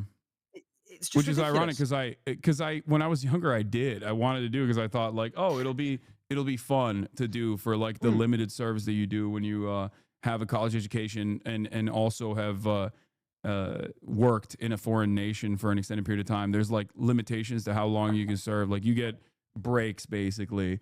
And thank God I didn't do that, to be fair. Holy shit. Like everybody else in the country. I mean, it's a very selfish move to decide, okay, I'm not going to do it, but everybody else will. I mean, when you're growing up with constant terror attacks, the army is a necessity. Yeah. It's just For a one statement person to decide, I'm not going to do it, is a very selfish decision, because meanwhile you're not doing it, everybody else is doing it and putting their life on hold. Very important years of your personal development, you're putting it on hold to go do this, and it helps nothing with your career afterwards. You finish it, then you start. First of all, you would also be putting your life on hold because you'd go to jail for refusing mandatory service. And secondly, if it's selfish to not serve in the military because everyone else is putting their life on hold, then how selfish is it to go along with mandatory service and contribute to the oppression and killing of Palestinian civilians? Hila framing the issue that it's simply about mandatory military service is ignoring the unique and highly controversial role of the Israeli military in enforcing occupation. While other nations have mandatory military service, most do not involve an ongoing military occupation of another population. Comparing Israel's conscription to countries that also have conscription, such as Switzerland or South Korea, is ignoring a massive difference. And Also, I'm not entirely certain on this because, like, I didn't even know Ethan had Israeli citizenship until recently, even though I had a podcast with him and people got mad at me for not knowing that. But I just always thought he was like a guy that is that grew up in California. Apparently, he dodged the Israeli military. So I don't know what that's about when she's like, yeah, it's really selfish. Criticism towards the IOF as racist against the whole country is attempting to shut down the conversation. It's just as Hila said. It's like, if this is your argument, we're never going to be able to talk. Well, so far in these few clips alone, you mirrored Israeli government rhetoric by portraying refusal to serve as betrayal rather than moral stance, and you framed criticism for joining mandatory service as racism, despite the IOF's well-documented war crimes. But that's not everything. Let's keep going. Hila seems to deny Israel to children. People are saying Israel does that on the daily, the IDF I don't. does that on the That's daily. not what I'm talking about. See, that's what you're doing. You're excusing people being burned alive and kids being murdered. You're saying Israel does that on the daily. Now, I'm not denying that. I'm not denying that. So are you in favor of an Iraqi terrorist? Here's my response to that, just by showing the following. An article from 2022 states 2022 to become the deadliest year for Palestinian children in the West Bank in over 15 years. An article from 2023 marks the deadliest year on record for children in the occupied West Bank. This article is about 1 month before. Yeah, Euromed Human Rights Monitor literally released their report on this as well on October 6, 2023, by the way. Like, and I mean, even on this topic, like growing repression, increasing assaults on the Al-Aqsa Mosque, and increasing government presence of saying people, we want to destroy it. All of these things, Palestinian life has been getting harder and harder with the sole explicit goal of removing more and more Palestinians. In fact, in the West Bank, it's much more about concentrating them into a really small amount of areas, like a few Palestinian townships where they're all surrounded by, as Bantustans, as you put it earlier, like concentrating them into smaller and smaller Bantustans, not giving them any right to live, and just making them leave, destroying Palestinian ways of life, modes of existence. So there's no two-state. And, it's not really about killing and death in many ways. It's just ridiculous. For the October 7th attacks. Now, it is worth quickly disclosing that the next few articles I'm about to show occurred after she said that she denies this. But Hila never seemed to have changed her mind about this, at least not publicly. An article from 2023, after the 7th of October, more than 3,195 children in 3 weeks. In 2024, the Gaza Strip was recognized as the deadliest place on earth to be a child. And finally, since the breakdown of the ceasefire on the 18th of March 2025, the Gaza Strip has left at least 322 children and 609 injured, constituting a daily average of around 100 children or maimed over the past 10 days, according to an article by UNICEF. Kids being You're saying Israel does that on the daily. I'm not denying that. So are you I'm in denying that. This kind of disbelief in what Israel is capable of seems to have rubbed off on her husband, Ethan, who portrays the country in surprisingly positive light. People are so weird about Israel media because, like,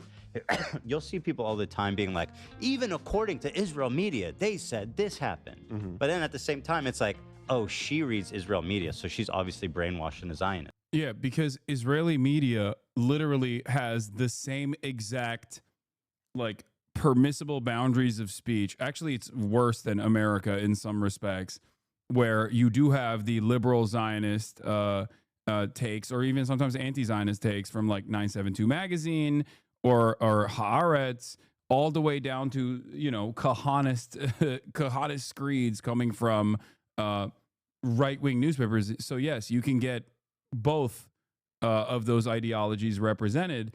But having said that, saying Israel's a free society outside of the apartheid structure, as a matter of fact, is even silly, considering the reality that there is a military censor. There's a military censor that stops all newspapers and all media publications from revealing certain things in Israeli press. I mean, as well, also, yeah, exactly. Even on plus 972, like the "Where's Daddy" report it's very interesting reporting. But I still think that there are parts of that about the accuracy, the skill of like, how sort of accurate it is at like targeting people. I don't believe it. I do not believe it at all. I think some of the numbers are massaged in that kind of stuff because, you know, it has worse press freedom than even Qatar by quite a considerable amount now. It's according to Reporters Sans Frontières. It's ridiculous. It's utterly ridiculous. Also, it can be seen as I think like that report is damning in and of itself for sure. It's like shocking to Americans if they ever encounter it. I've covered it, but also it creates like the reason why it would pass the Israeli censors, in my opinion, is because it creates a plausible deniability structure for the acts that the Israeli occupying forces engaging in Gaza by attributing it to an AI targeting system rather than like a deliberate killing field that they've created. So it's not even individual hands that are touching the bombs. It's actually being guided and directed. Like the targeting systems are being populated with AI.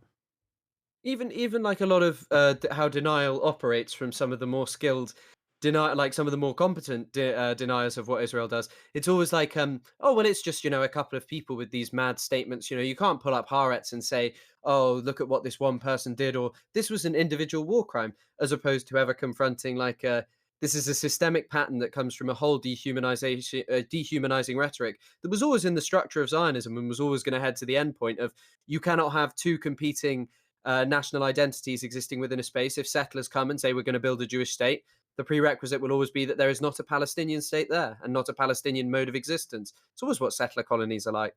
Yeah.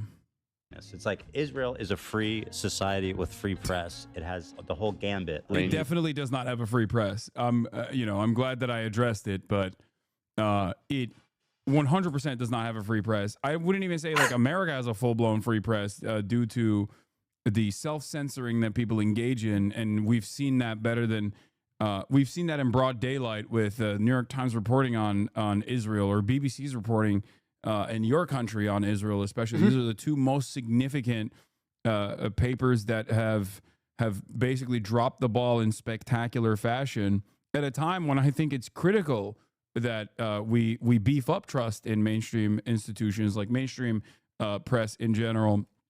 And they've done that at the behest of Israel 100%. And even then, I think the Israeli press is, due to the military censor, as I mentioned, far less free than even Western press. Yeah, no idea what Iran actually targeted when they struck Israel. No idea where Israel actually has any military institutions. There's an article talking about what Hezbollah targeted in Israel from years ago, and the guy says, I cannot say or confirm anything that's near me or what's near me because it's not legal. I'll be removed from the country and arrested. Yeah. It is not a free country. I mean, it's comical to say this as, you know, someone who said he needed to debate IDubbbs because IDubbbs knows nothing of Palestine. Yeah. But one thing I will also maintain, and this is something I've talked about quite a bit, is that ironically, I routinely talk about how like Haaretz will outflank New York Times and the BBC or even CNN reporting on a lot of stuff.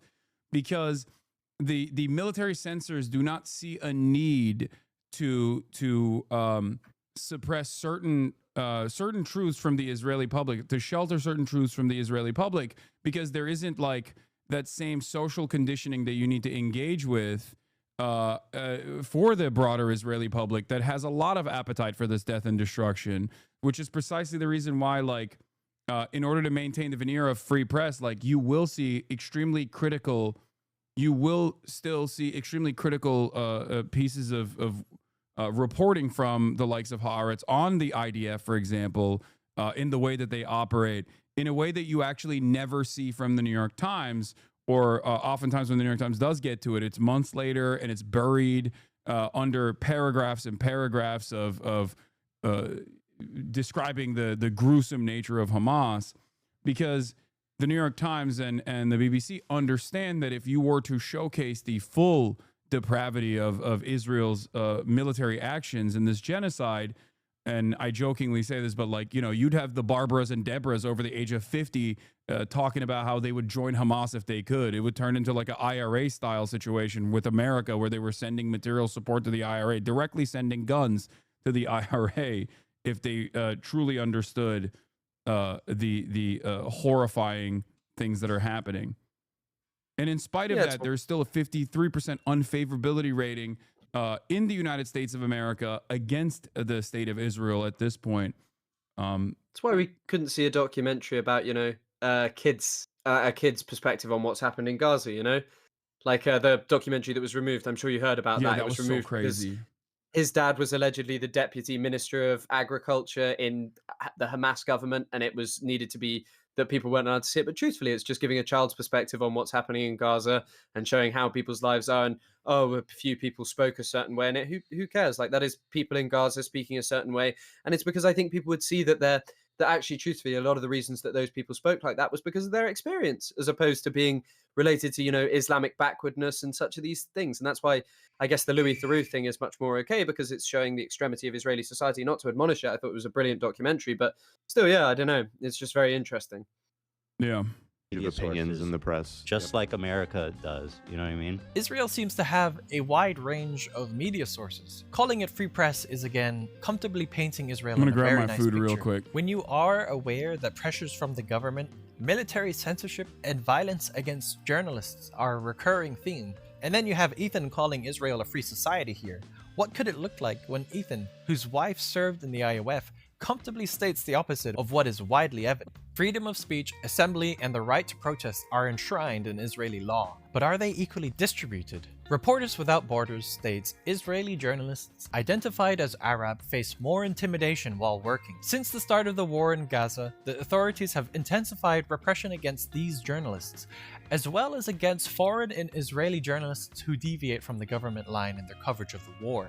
Organized crime networks try to restrict coverage of their criminal activities, and in the ultra-Orthodox media, women are almost completely excluded. Time. In the deadliest period for journalists in modern history, at least 131 media workers have been killed in the Gaza Strip since the start of Israel's retaliation for the Hamas attacks of October 7, 2023. International media groups are alarmed by Israel's naming 6 Al Jazeera journalists as terrorists. Article 19. Since Israel's war on Gaza began in October 2023, the devastating impact on journalists has been clear. They have been killed in unprecedented numbers, threatened, and harassed. Protecting press freedom remains critical to documenting human rights violations, conveying the voices of Palestinians in both the West Bank and Gaza, and enabling accurate reporting. The Guardian. Jeremy Bowen, the BBC international editor, has accused the Israeli government of blocking journalists from Gaza because of scenes they don't want us to see. Despite all of this, Ethan and Hila continue to paint Israel as a bastion of free expression, and then Hila continues to reinforce a sanitized image of Israel, brushing off any real concerns about press freedom and safety. I can't get any security assurances against Israel, obviously. Well, bro, it's not like Israel that is worried Look, about. it's not like Israel's going to do a precision strike on Hasan. They don't. Yeah, but it is dangerous. It's a war zone. Like, I agree, it's dangerous. They might. Sure, they It's may. a war zone. They may. But what? He was in the running for anti-Semite of the year. They may.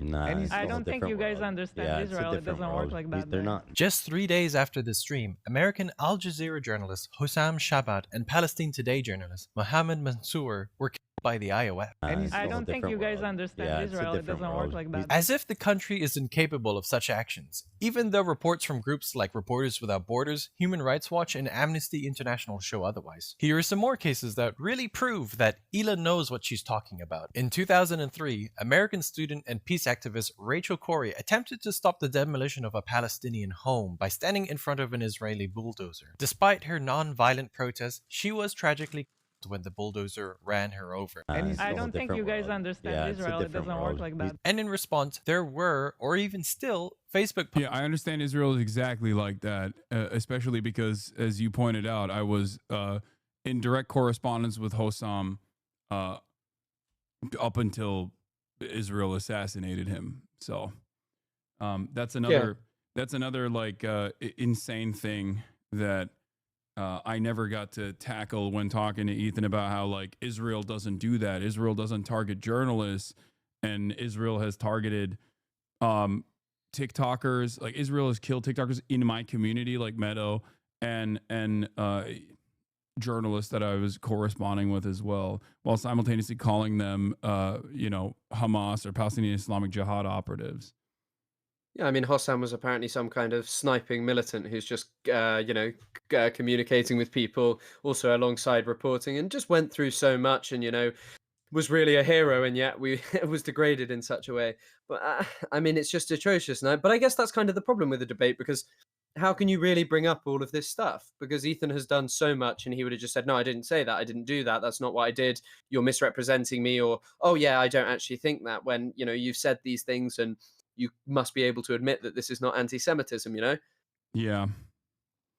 And I mean, It's- even this topic I also find very interesting, the Rachel Corrie stuff, because I mean, I've spoken about this before, but I don't know if you've ever noticed this. It's kind of problematic in a sense of, not to undermine what people do, but in the sense of that people are always much more fussed when someone with a different passport, when someone with who was doing peaceful activism is killed, as opposed, and we kind of know all their names, but we often do not know the names of the Palestinians who were killed doing the exact same thing. The people who were killed at weekly demonstrations at certain villages in the West Bank who were just shot by Israelis, the hundreds of people killed during the Great March of Return, maimed, all of these things, we don't know their names, and it's kind of like a sad thing of, not to admonish and not to say people shouldn't go and do these wonderful things and stand with the Palestinians, but it's just this unfortunate thing of how media works, that we sadly only hear when it's someone who doesn't have a Palestinian citizenship, basically. Yeah, World Central Kitchen workers as opposed to the hundreds of humanitarian aid workers that Israel has killed. But I mean, that is like the entire, I described to my audience the entire purpose of like Doctors Without Borders and organizations such as this one is like trying to use Western chauvinism as a shield, basically. And it's the same reason why I also will always support anti-Zionist activists inside of Israel, or even like peace activists that go and Israeli peace activists that go and like defend the Palestinians during olive harvest season from by putting their bodies in front of the Israeli occupying force, utilizing the ethno-religious supremacist ideology that is guiding this entire movement, that makes it so that they are not targets of the military. Like the Jewish Israelis are not targets of the military because of this supremacist ideology. So them using that as a shield is always a good thing, and I will always defend it. Of course, and it's just this sad. I guess it's just this sad context of like, we're so Palestinians are so easily forgotten in many senses, and even in I will always remember Hossam Shabat's name, and many other journalists, Ismail Al-Ghul, who was killed, but there's so many who, Shireen Abu Akleh as well, and all of these people, but there's so many others who were killed as well, and you just kind of think of it's like this unfortunate thing of Israel, the way in which Israel just kills so indiscriminately. There are so many people whose names are so easily forgotten because Israel just does this constantly, and it's this really unfortunate thing of, in many ways, it kind of like, I don't know, we end up in this space in which it just feels like a lot of Palestinians were kind of just meant to die unless they're kind of like international superstars. And it's kind of like a criticism, I guess, of a more general thing. You know what I mean? I don't know if I'm making any sense to you or what I'm saying, No, but it's absolutely. just like, No, I totally understand where you're coming from. And it's not like a criticism of people, really. It's just an unfortunate kind of byproduct of the way Israel's genocidal crimes are so expansive. Yeah. I mean, think about it this way. There was a photojournalist who was up for an award or was being considered for an award, and Israel assassinated her and her entire family literally after that announcement came down. I believe her name was Fatima. I can't remember her full name, but like it just happens so frequently. It just happens with great severity every single day, with great frequency every single day, that it's like it's almost impossible to keep up with. Did you know that the guy who organized the Great March of Return, his family were targeted? I did not know that. So he's in an Al Jazeera documentary. It's actually very difficult to watch because he has like a very close relationship with you see him with like one of his sons, but he wrote about it. He writes about what was done to his family. He was like, why was my family targeted? He had no association with Hamas. In the Al Jazeera documentary, he like has a discussion with people who are like, we come to the Great March of Return, but we don't believe in it. We believe in like militant resistance against the state of Israel. And he's explaining to them, he's saying, I don't believe in that. I don't believe in that. And he's giving his articulation, and his family home was targeted. No real explanation as to why. It just was, you know, and it's kind of like this crazy thing of even like talking about pacifists. Would okay, he was targeted. Was he a good enough Anne Frank like character? He didn't resist? So is he the hero that we should look for? But he was killed, and you know, people will now spend their time trying to tell you that a fucking border fence got attacked during the Great March of Return, so it was okay to snipe all those people. Ethan did say that when he was talking to Sam Cedar, which I assume that's what you're pointing to. Exactly, I was pointing to that, and the fact that this is, you know, really a talking point that has come up, especially since October the 7th, of trying to explain that the Great March of Return, you know, a movement that was premised around the idea of what if Palestinians walked to the border fence and looked at their ancestral homelands and protested there. And, you know, I know someone who was at them, and she spoke about what they were like and the level of violence that people experience. And one of the things that she spoke about specifically was the targeting of femurs. I believe it's femurs because it's the strongest bone in your body. And if it's destroyed, because the article talks about knees, but she was adamant that it was femurs that Israel targeted. And there are a lot of people with amputated legs from it, because if your femur bone is shattered really badly, your leg is basically done. And quite often in Gaza, it would just be amputated. And, you know, it seems that Israel did this intentionally to people to basically cripple a generation of Palestinians who would then be unable to live. And you think about what kind of space Gaza is, where because it's so densely populated, you can only build upwards. That's no kind of life for a human being. That's no kind of life where there's not the adequate facilities. And now, like, think of the context of now, where it's a mess of rubble and just shit everywhere, and constant moving on limbs that are, you know, probably injured or harmed or like you know, might be infected. It's just all of these things, and I think again it's once again this thing of like, death is not all that matters. There are so many people suffering in Palestine, and yet we have to hear an explanation about why it was okay to do that, you know? Yeah, it's it also reminds me of you know, the most peace-seeking, in air quotes, Israeli official Yitzhak Rabin, and his process in the first Intifada, when he was in charge of interior security, the practice of breaking the bones of the Palestinian children who participated in the symbolic act of resistance of stone throwing.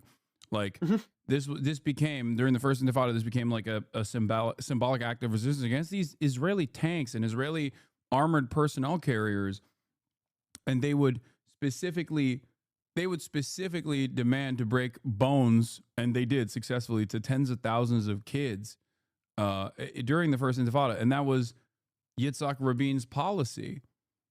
And he was seen as the closest that the Palestinians have ever gotten to a real peace agreement.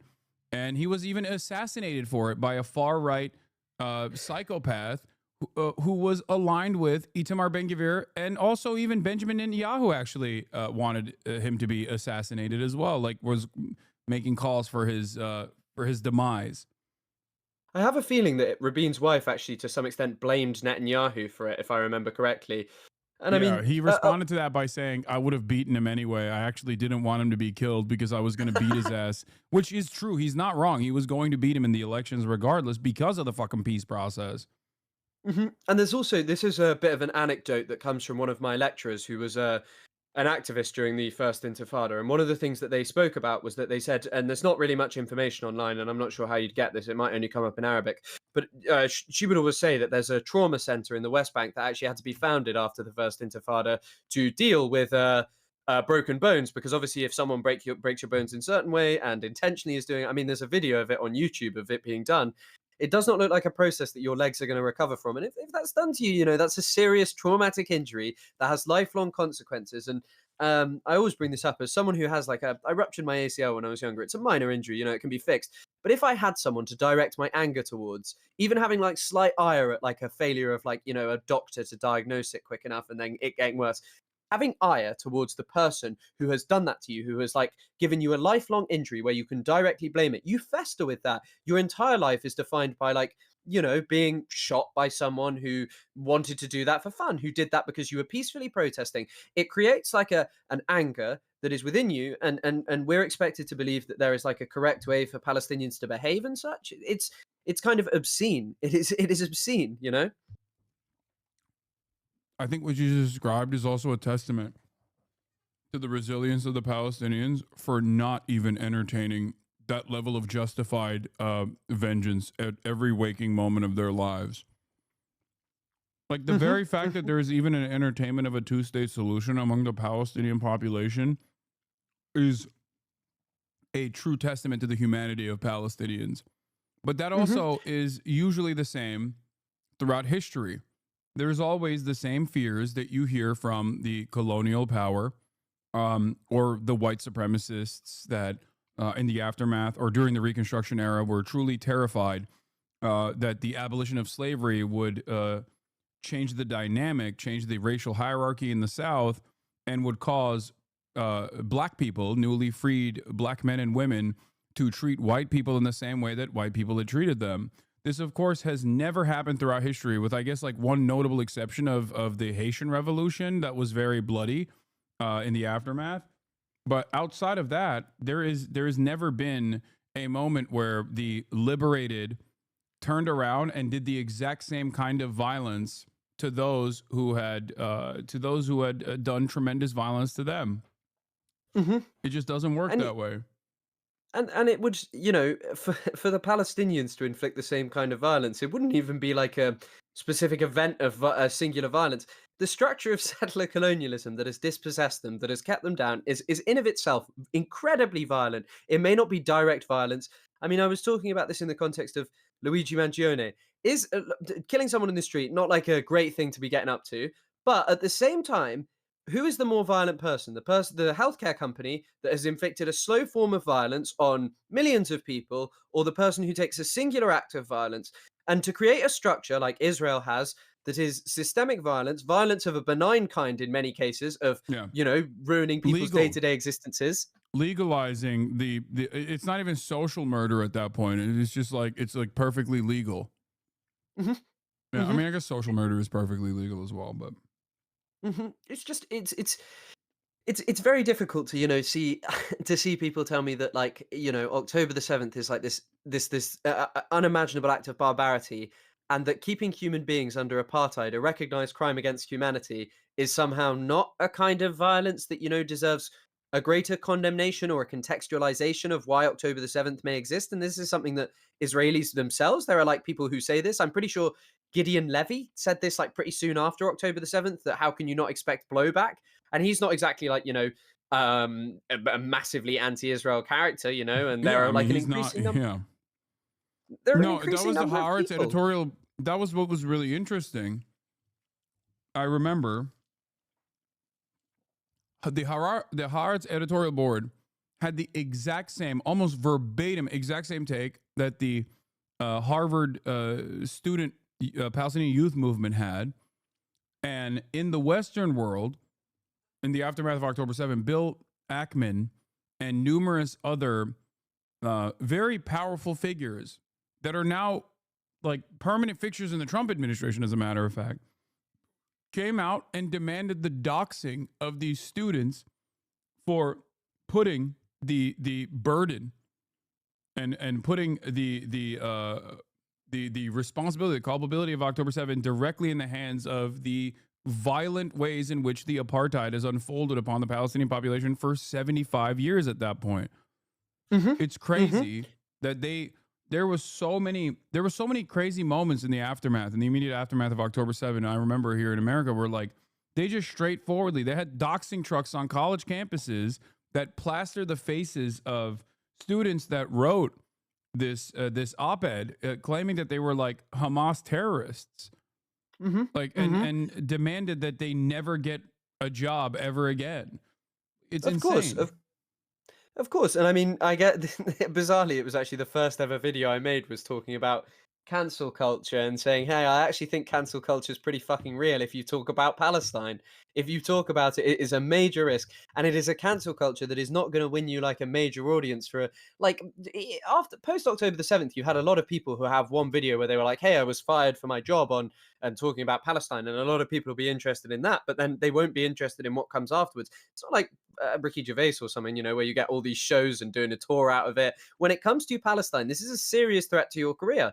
And many people are scared to act in certain ways, to speak freely about a state that, you know, has perpetrated innumerable crimes, innumerable and crimes that I don't think most of us even know about, and ones that most of us will never even know about, because Israel has destroyed so much of the evidence and, you know, buried so many bodies.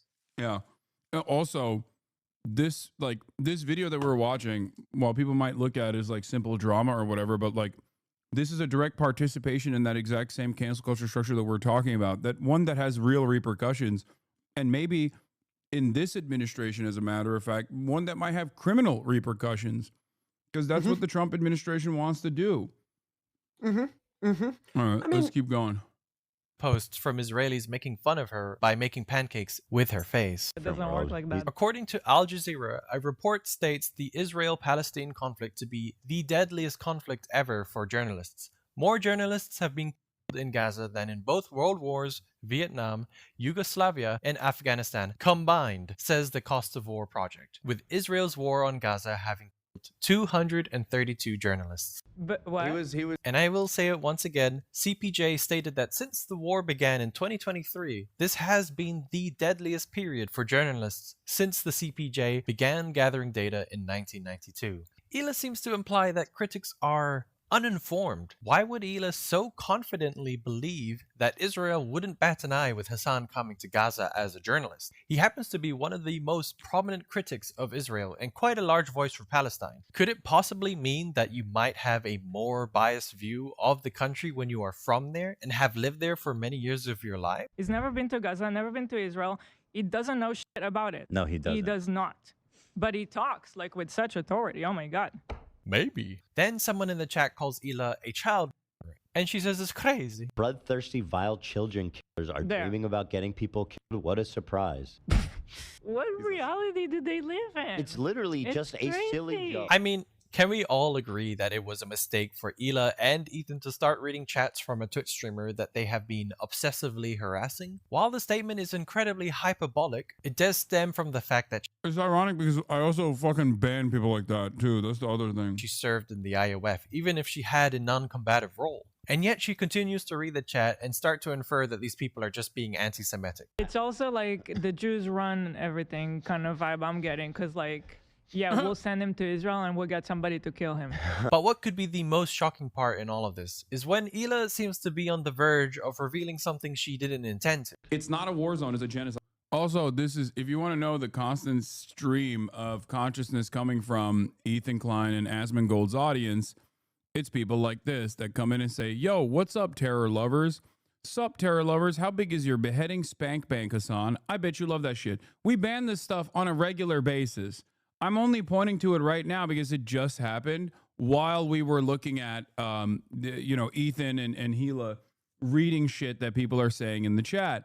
Is this indicative of the overarching attitude that chat has? Probably not. I only have usually a 10-minute follow, but right now for this special occasion of a 60-minute follow.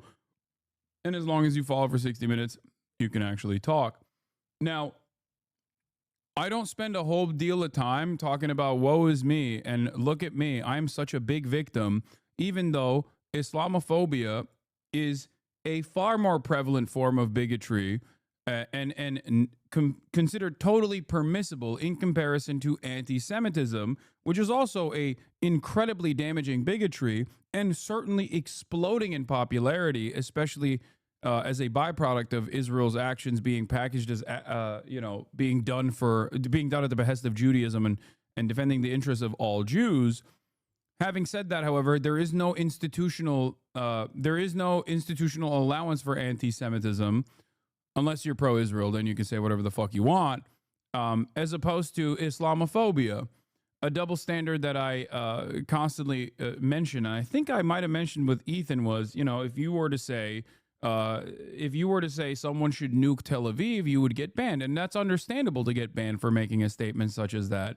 But if you were to say nuke Tehran or nuke Gaza, you can be American politician Randy Fine. I mean, as well, it's always just this obsession with beheading and things like this to this effect. It's always an act that people view as so, like, specifically evil, but Israel has desecrated the bodies of human beings in ways that cannot be compared to things done on October the 7th, like literally torn to shreds, where the point of view is literally just left in a bag regularly every single day is basically what it's been. But I mean, I think Edward Said said this years ago. Islamophobia is the only kind of bigotry that is not only acceptable but celebrated. It is a vote winner. It is a vote winner to blame Muslims for the ills of your society, whereas to talk about anti-Semitism, even for someone like Corbyn, who was not anti-Semitic, it lost him in part, played a big role in him never being elected. Yeah. Which is just I mean, it's such an interesting topic.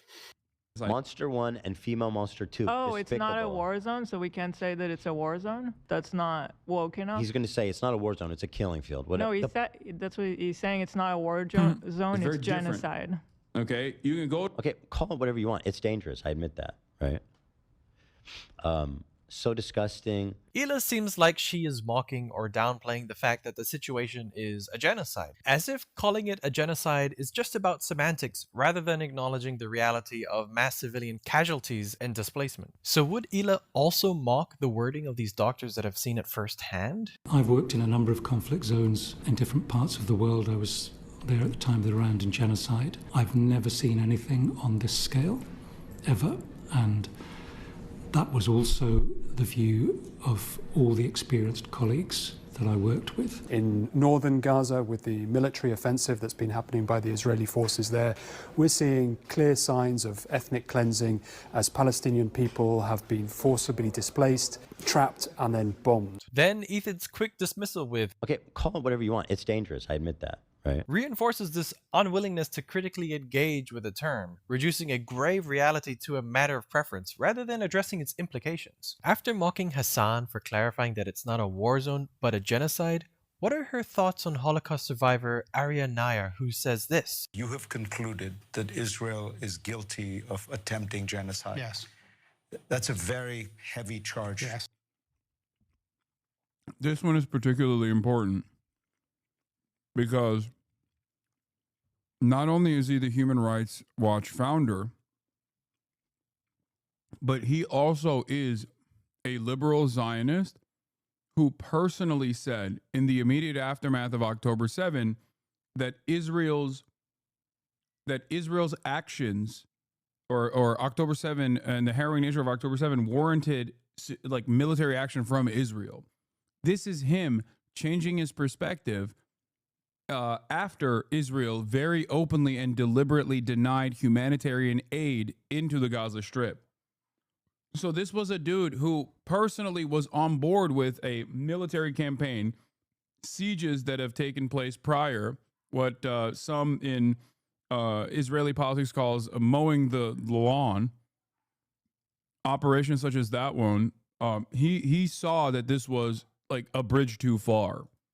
So one could raise a question. Is Hila dissecting Hasan's every word because he's crowned the H3 podcast's mortal enemy? Or is there something else at play, like a deeper discomfort with anyone who speaks out for Palestine? Because when nearly every pro-Palestinian voice ends up labeled as anti-Semitic or a token Jew, it becomes a pattern. For example, there is Matt Lieb, a Jewish man himself, comedian and pro-Palestinian voice. Or, according to Hila and Ethan, one of these guys who's like, he's Jewish, and he loves that because he allows himself to be tokenized to the max. Yeah. And in response to Matt Lieb's speech in a pro-Palestinian rally, Hila's feedback sounds like this. You're not special for wanting peace. You know that, right? Just keep in mind, guys, Ethan and Hila always pretend to stand for a peaceful solution. But even in a peaceful speech of a fellow Jewish man, they find something to mock. Is it because he speaks up for Palestine? I am so proud to be marching with so many Jews and Gentiles of all ages, races, genders, and nationalities who are brave enough to demand an immediate ceasefire. Yes, this man is so brave. Just speaking objectively, what is brave about what he's doing right now? He's Who is there he demanding it from? From question, I don't know. Okay. Karen Bassin? I don't know. I'm not speaking to you as a representative of all Jews. I am a bad representative. Why'd you even say that? It's like, bro, he's playing the token card. Wait, crazy. so you're saying that Jews don't want ceasefire? No, he's doing a joke because he's a comedian. And he also is addressing the tokenization allegations by saying he's not here speaking on behalf of all Jews. Because he's a bad representative in general, because like for other unrelated reasons. Ethan is supposed to be a comedian. Interesting that he didn't understand what the joke was here. No, he says, I'm not a representative The joke is misdirection. of all Jews because he's probably accused Yeah, of being but a so token. far all he said that he wants ceasefire, but then that does not represent all Jewish people. Well, That's I'm the not one the- that wants ceasefire, but not those other Jewish evil people. Like, what do you think everybody wants, dumbass? That's not the argument I he came was from making. a secular family, and the closest thing I got to a bar mitzvah is when I was 13, and I one time saw my dad send back soup for not being hot enough at the cafe in the Holocaust Museum. That was the thing that happened. When does he start talking about how do we get ceasefire? We're getting there, apparently. What a hack. He's a comedian, by the way. Quote unquote. He gave back soup at the Holocaust Museum. Wow, you guys, so far you're so brave to be there and tell jokes and just And the get Holocaust applauded. Museum. Really brave. Don't get me started on the Holocaust Museum. More like the Museum of Lies. I like that. I like that they're simultaneously be like, oh, so brave, while also literally advocating for him to be fired. Demonstrating at least one point as to why it would require courage for people to come out and speak out against these sorts of things. Or even like getting ostracized from your community, like getting pushed aside from your community. A lot of young Jews in my community have talked to me about this when I've been to the encampments where, all right, they go to college, they're freshmen. They think they can join Hillel and like all these Jewish campus organizations. And every single one of these organizations is like super pro-Israel. So they're like, well, I'm an anti-Zionist. Like I have a hard time. Like I feel cast out from any sort of Jewish organization to be a part of. Like I can't. It feels like I'm lost in my own community. So there is definitely repercussions for that sort of thing, for that sort of moral courage that you're demonstrating. But every single person understands that regardless of being declared a pariah or the material consequences of speaking the truth about Israel, constantly having to deal with like people that want to fire you or deplatform you, as Ethan has done to me. It's nothing in comparison to the untold amount of violence that Palestinians are subjected to, and I think it's completely worthy to speak out against that, no matter what the repercussions are. It's also very interesting that he's a token, but Ethan sharing Ahmed Fuad al-Khatib is not a token, who is someone who has made untold amounts of money and gained unamounts of prestige from solely being a Palestinian who speaks out, whereas Matt Lieb, is a person who's funny. Like, let's be honest, like that's the reason he's been, that people like him. He's funny, he says funny things, he makes funny content around Palestine-related stuff. you know. And yeah, he's Jewish, and Peter. And he That's a couldn't get thing him to fired mention. from Rhett and Link. Let's not forget from Good Mythical Morning, who he's a producer at, in spite Ethan's best attempts. I mean, also for literally just talking to Bad Empanada, which I understand. I understand that Ethan may not like him, but you know, as you've said, his videos related to Palestine are excellent. Like, he is probably one of the best person at making videos. Like, regardless of his behavior on other platforms and the things the way he can sort of conduct himself around certain aspects of this. Oh yeah. His content around Palestine is truly, truly very, very, very good. Like, very, very, very good. And he's very confident in himself, which is an impressive thing in terms of never backing down from actually just knowing that what he is saying is categorically correct, and all the people who are saying otherwise are morally reprehensible individuals. Yeah, the issue is he can do that because he has no interest in, like, I think, changing the minds of people living in the heart of empire, and doesn't recognize the importance of doing such a thing. And also, he's unimpeachable because he's in fucking Argentina and doesn't give a shit, and doesn't have the same, I guess, legitimate threats that I withstand here in the United States of America. Or Yeah, maybe it's I because suppose. he just doesn't have as big as a platform too. Are you talking more about like on a governmental level in terms of like, Yeah, or I don't harassment actually kind of know. things? Maybe the Argentinian government will come after him. I don't know. I don't know how much protection he has in that regard. But Yeah, he's seemingly spoken about some of those things a little bit, but not too much to be. Well, no, I guess. I'm unfamiliar with the. I know he was targeted by the Argentine right wing. I know that. Yeah. So he's spoken about things like that, but I assume it is a completely different thing. It's not the US government, you know. And also, it's not. You're right. It's not a platform like yours. It's not a platform like yours where you are the biggest person. Someone who deplatforming of would be a massive indictment of the whole movement of saying like, hey, look at this person. Look, we've got the biggest head really of anyone who can do. Yeah. We can get on Twitch. Like I got an article written in the New York Times, which Bad Empanada criticized because he said I'm a vehicle for packaging people into the Democratic Party. And for the record, like, yeah, I have never endorsed his behavior towards anyone, and have been often very critical of his mania in the way that he conducts himself. I think it unironically hurts his otherwise incredible, well-researched reporting on issues that pertain to Palestine, but like everything else, really, he's fantastic on that. Having said that, as soon as that New York Times reporting came out, of course, there is an endless sequence of hit piece after hit piece from Free Press. More is slated to come out. The Fox News did a report on it yesterday. You know, they see it as like an opportunity to pollute the SEO with like negative shit. And that only happens because this is a successful initiative overall. Like what I'm doing here is successful overall in terms of changing people's minds on this issue and many others. Like actively working to de-radicalize people. If it wasn't successful, if this platform wasn't so prominent, like I wouldn't get this level of negative attention. Sorry. Anyway, that's irrelevant here though in the video. Actually, that's funnily not even. This guy's so fucked. Well, we were at the stupid museum. Yeah, I remember. And I saw that you weren't interested, and I wasn't also. It was the Holocaust Museum. I do not represent all Jews. No single person represents all Jews, as no single state represents all Jews. Especially not the state of Israel. This is another weird thing. Oh Israel my God. Israel. This is a lie that I see Hasan and people pander. They say that Israel's going to war on behalf of Judaism. They have never. I don't believe. Are Matt Lieb's words so out of line as they portray?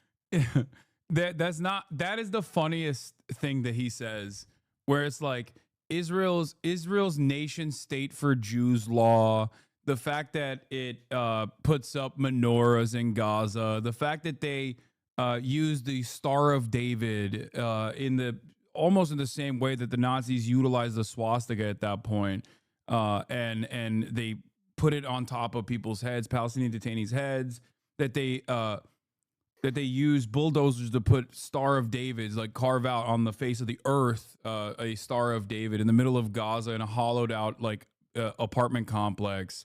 All of that, we just are supposed to look at and say, no, these guys aren't trying to say Israel is the Jewish state, even though they say it every day. And also yelling at the people who decouple Judaism from Israel is additionally silly, constantly claiming that, all Jews are Zionists, all Jews are Zionists. When you say anything about Zionism, you mean all Jews. You're actually in a very sinister way doing anti-Semitism. That in and of itself is that exact same conflation that Ethan claims Israel is not doing. It also goes beyond that as well, in the sense of Netanyahu openly claimed that this is a war for civilization. He claims that this is literally the heart of Western civilization, that this represents all Western civilization, in particular Jewish people, and that if it loses, the entirety of the West will be destroyed. So this idea that it doesn't claim to speak for all Jewish people, that it doesn't claim to speak for civilization as opposed to barbarism, is categorically untrue. Yeah. Let's listen to Holocaust survivor Stefan Kapos, who spent his childhood in hiding during the Nazi regime and lost 15 members of his family in the Holocaust. Here he talks in an interview from May 2024 where he says the exact same thing as Matt Lieb in his speech. I say this as a Holocaust survivor, that the genocide in Gaza is not happening in my name and in our name. So I know Hila was bored by the Holocaust Museum, but would she also push back against this Holocaust survivor for saying exactly what Matt Lieb did? That Israel doesn't speak for all Judaism. In Hila's eyes, Matt Lieb is doing a terrible job advocating for Palestine. This man is like a teddy bear. How can you tear apart a 2-minute fun and moving speech into a hateful 8-minute analysis? And sure, Hila says she wants peace. She said it herself. Everybody's asking for a ceasefire. That's not brave. What do you mean? You want to be brave? What does he think that I want and you want? He said it. They say, and they want us. We want all Palestinians to die. That's what they say. Why would anybody think that? When did I ever say anything like that? Indicate anything like that? And why would they think that anybody in Israel even wants that? Everybody just wants to move on and be able to live their life. Everybody wants peace. You're not special for wanting peace. You know that, right? He's brave. Yeah, I love how he that's like the obvious take. But if this is how she reacts to pro-Palestinian voices, then how much weight do her words really carry? They don't only go after public figures like Matt Lieb, but they also go for small content creators like this girl from TikTok. Out of respect for her privacy, I won't show her, but I will give a short summary on what her TikTok was. She describes a complicated and deeply emotional reaction towards her own Jewish community. She talks about seeing a group of Orthodox Jews, and her immediate thought wasn't just about shared identity, but about where they might stand on Israel's actions. I don't want other Jewish people to think that I hate them, because that is not... It's not the case. I have lost so much faith in my own community, and I no longer feel this connection. That internal conflict led to a moment of discomfort and even anger, not out of hatred for Jewish people, as she's really careful to clarify, but from frustration over the lack of support for Palestine.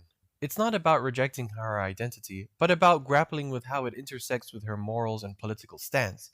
And this is how Hila's husband portrays the situation. I saw this. By the way, this is like, this is why Michael Jamal Brooks used to, rest in power, used to always say, my Jewish upbringing is what made me go against apartheid, what made me go against genocide, like the values that I learned, and the shared history that Jews have experienced is the reason why I condemn Israel. So that's the reason why it's like extra crazy for her to like struggle with this right here. And then, I guess let's see what Ethan's response is. TikTok that blew my fucking mind. This girl, she's on a train in New York, and she's like, I saw these Orthodox Jews on the train, and the first thing I thought was, are they Zionists? Get the fuck away from me. I'm like, you hate Jewish people. And that had like 160,000 likes on TikTok. Wow. So what am I supposed to think as a Jewish person when this is a celebrated opinion, to be on a train with Jewish people and your first thought is, get the fuck away from me, without knowing a single thing about them, without talking about them. A little bit of a misrepresentation. That's anti-Semitism. I'm sorry to fucking spell it out. That's an interesting take on her feelings. The host of Hila's podcast only missed all the context while she sat there with a raised eyebrow. Zero comment from her. Ironically, it was actually Hila who ended up echoing the very misrepresentation Ethan tried to push about the woman on TikTok. I mean, I could take these guys a little bit more seriously if it wasn't for this curly ass like these fucking double curls. Yeah, that is disgusting. It's just... Could you imagine what Ethan's response would be to someone like myself ever engaging in an act of like actual anti-Semitism such as this? Like, oh my God, he would be playing it over and over and over again to be like, look, you see, there it is. It's goofy. But also, come on, wearing a full suit in the summer. You know what? Whatever, dude. Whatever they want to do is fine. But the thing that... the whole Also, Chris, I know you're in Londonistan, which is the most Islamist place on the planet, of course. So if you're tired or if you need to leave because you want to go to bed or whatever, I hold no ill will on that. I've definitely got a bit more left in me. Definitely. All right, perfect. Okay, let's keep going then. Labeling non-anti-Semitic people as anti-Semitic says more about the person doing the labeling than it does about the people being labeled. It also shifts the conversation away from the actual topic, Palestinian human rights, occupation, etc., and puts the focus on alleged bigotry. But that's convenient, right, Hila? No one is allowed to talk about it anymore. Everything is anti-Semitism, or as Hila calls it, anti-Semitism. And if it were up to you, you would also love to see Matt Lieb fired for daring to talk to someone who got to you by trolling and IDF soldiers in a video game. And if you justify your words with the alleged CPS call that was made to the Klein's house, who half of the internet is responsible for apparently, keep in mind that Matt Lieb had bad empanada on his show way before that happened, and Also, he admitted that he has no idea who called CPS in our conversation, which I thought was like, I mean, yeah, that was also, again, drama focused, but like shocking in terms of just like openly revealing that he falsely claimed that every one of his ideological enemies that have called out his statements on Israel were actually responsible for the CPS call. And it turns out he just has no idea.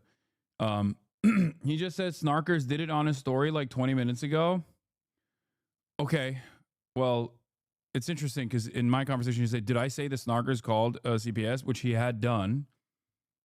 And apparently now he's saying it again. He's saying that it was Snarkers once again. I mean, also, it's just a kind of thing of just blaming other people, isn't it? It's just going to be easy to dismiss it. But also, Bad Empanada has clearly realized that the best way to kind of, I mean, he's openly said it, that he joked about it, but that Ethan Klein is the rent payer thing.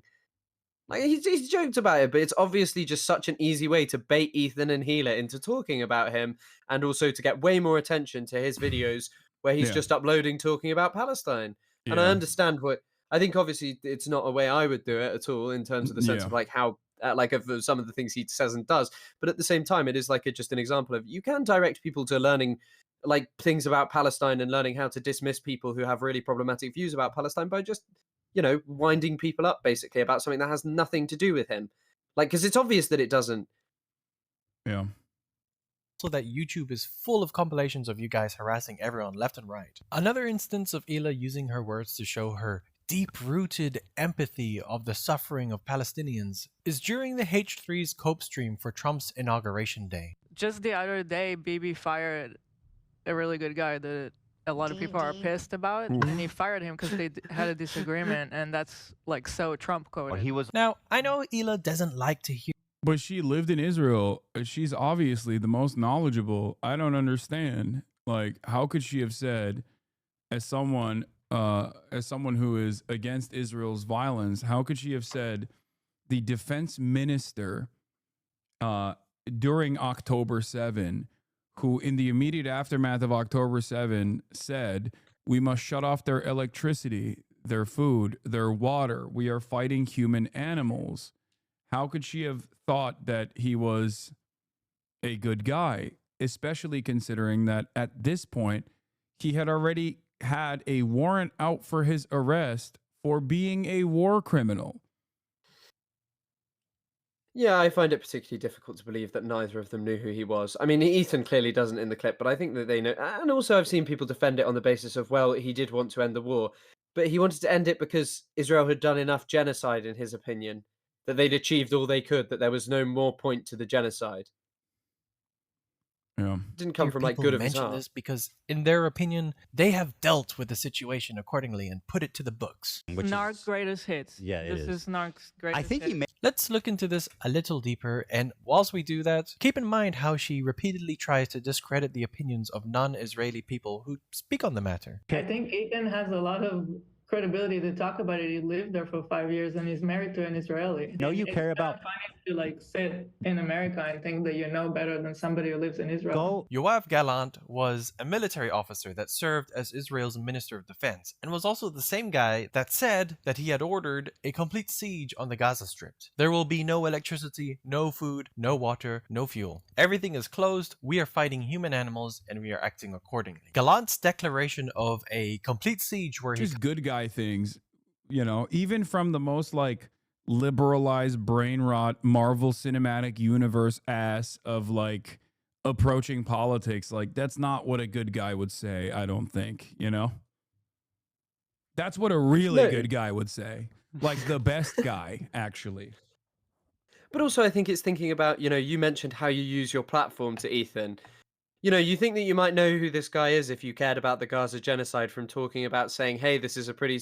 Like, one of the things Ilan Pape always brings up as one of the reasons he's somewhat hopeful about, you know, what's happening in Palestine is he said, if you had told me or any other expert of what's going on in the about Palestine, that even in 2010, that one day Israel would be brought before the ICJ or even the ICC. If you told me those things, I would be shocked. I wouldn't believe those words coming out of your mouth because there's no way they would, because they're protected.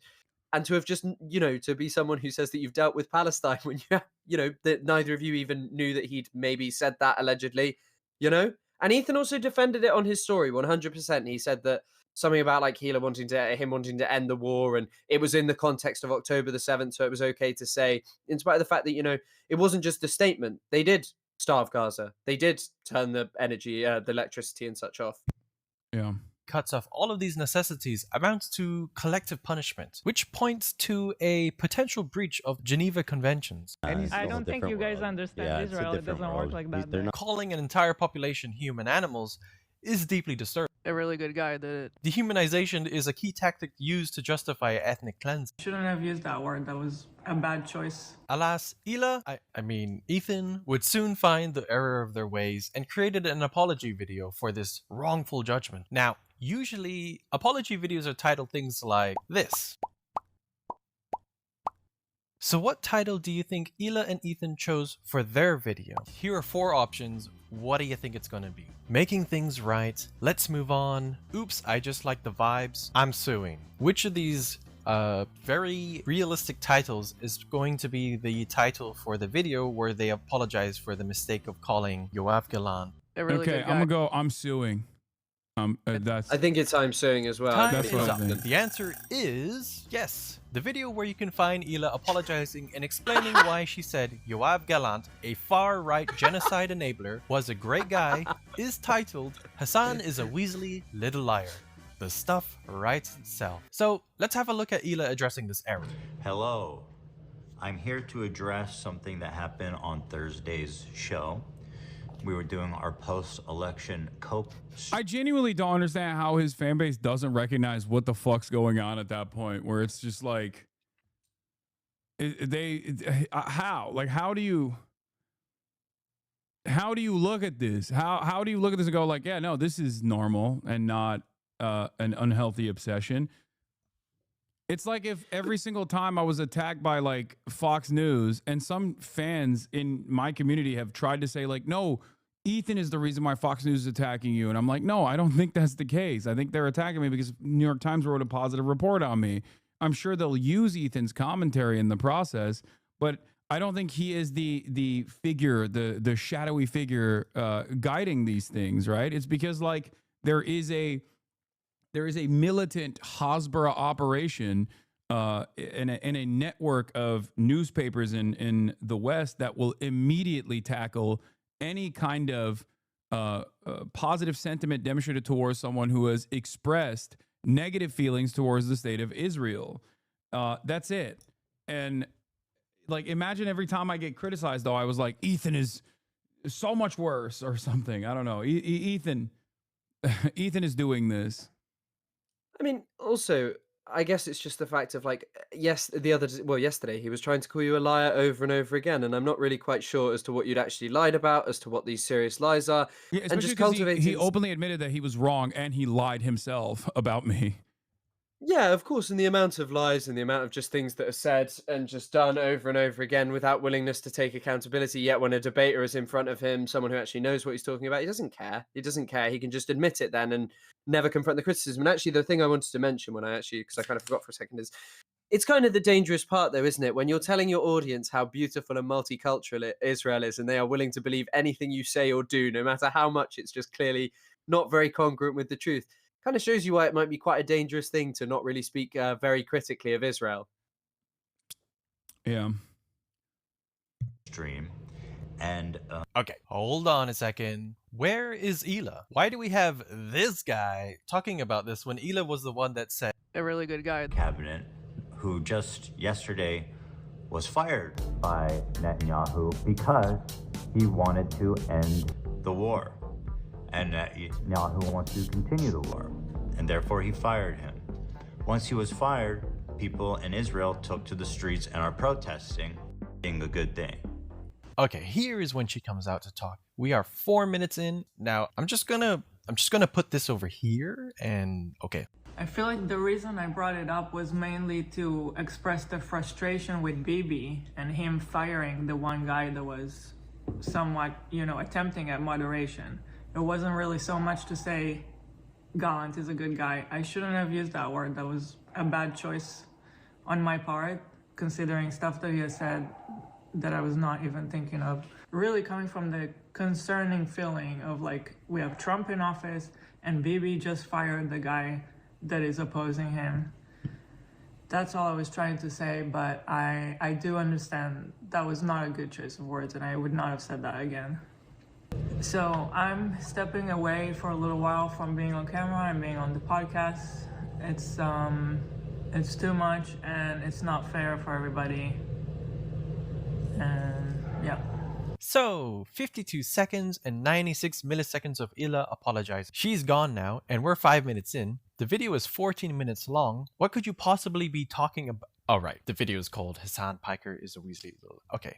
What a fucking liar, dude. Yeah, never mind. But if you can spend hours on a podcast but can't even take more than a minute to sincerely address your mistake and be the one that explains the error, it just makes you such a qualified speaker on the topic. And then this guy, little fucking liar, to explain your wrongdoing, it doesn't look like a good time to outsource accountability. Kudos to H3 for recognizing that you just praised the genocide enabler. From all the feedback you received from the people, that's a thumbs up on their video from me. However, the explanation for this error sort of exposes their neglect in informing themselves of what's going on. This is what Ethan says before Hila makes her appearance. Later, for whatever reason, this is the same guy who's advocating for the war to end in Israel. And Hila, looking over the news, sees that people are rioting, that people are upset, and that people who want the war to end are upset that he got fired, and that's basically all that happened. We're talking about the fact that he's the only person that wants to end the war. Yeah, and he's the only person, and that wasn't even the major point of contention. It was actually, I believe, the Haredi conscription that was a big deal.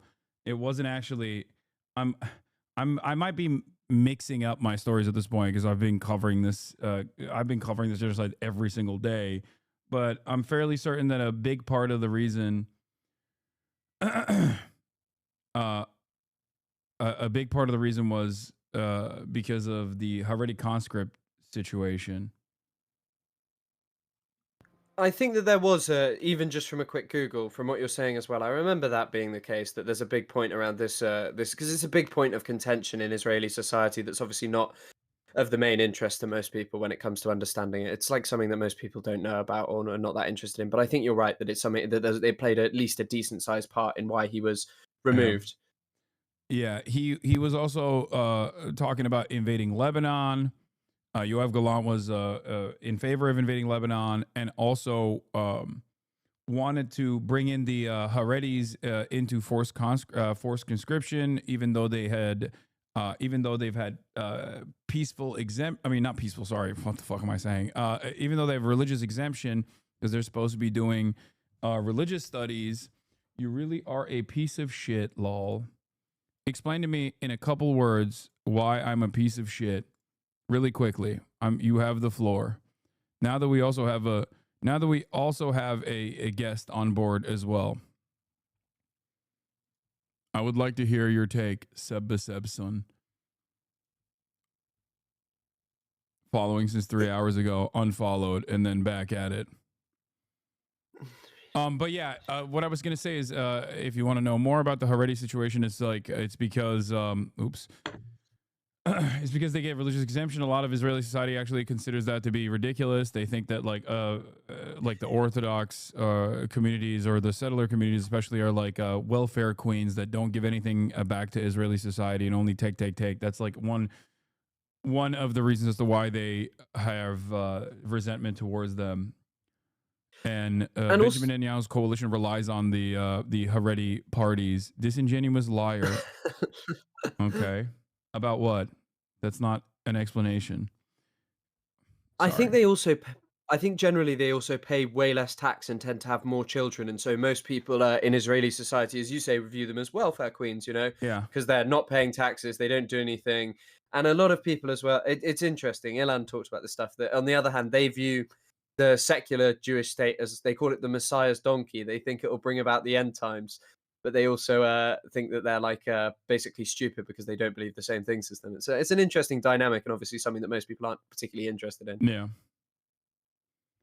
Okay, let's continue.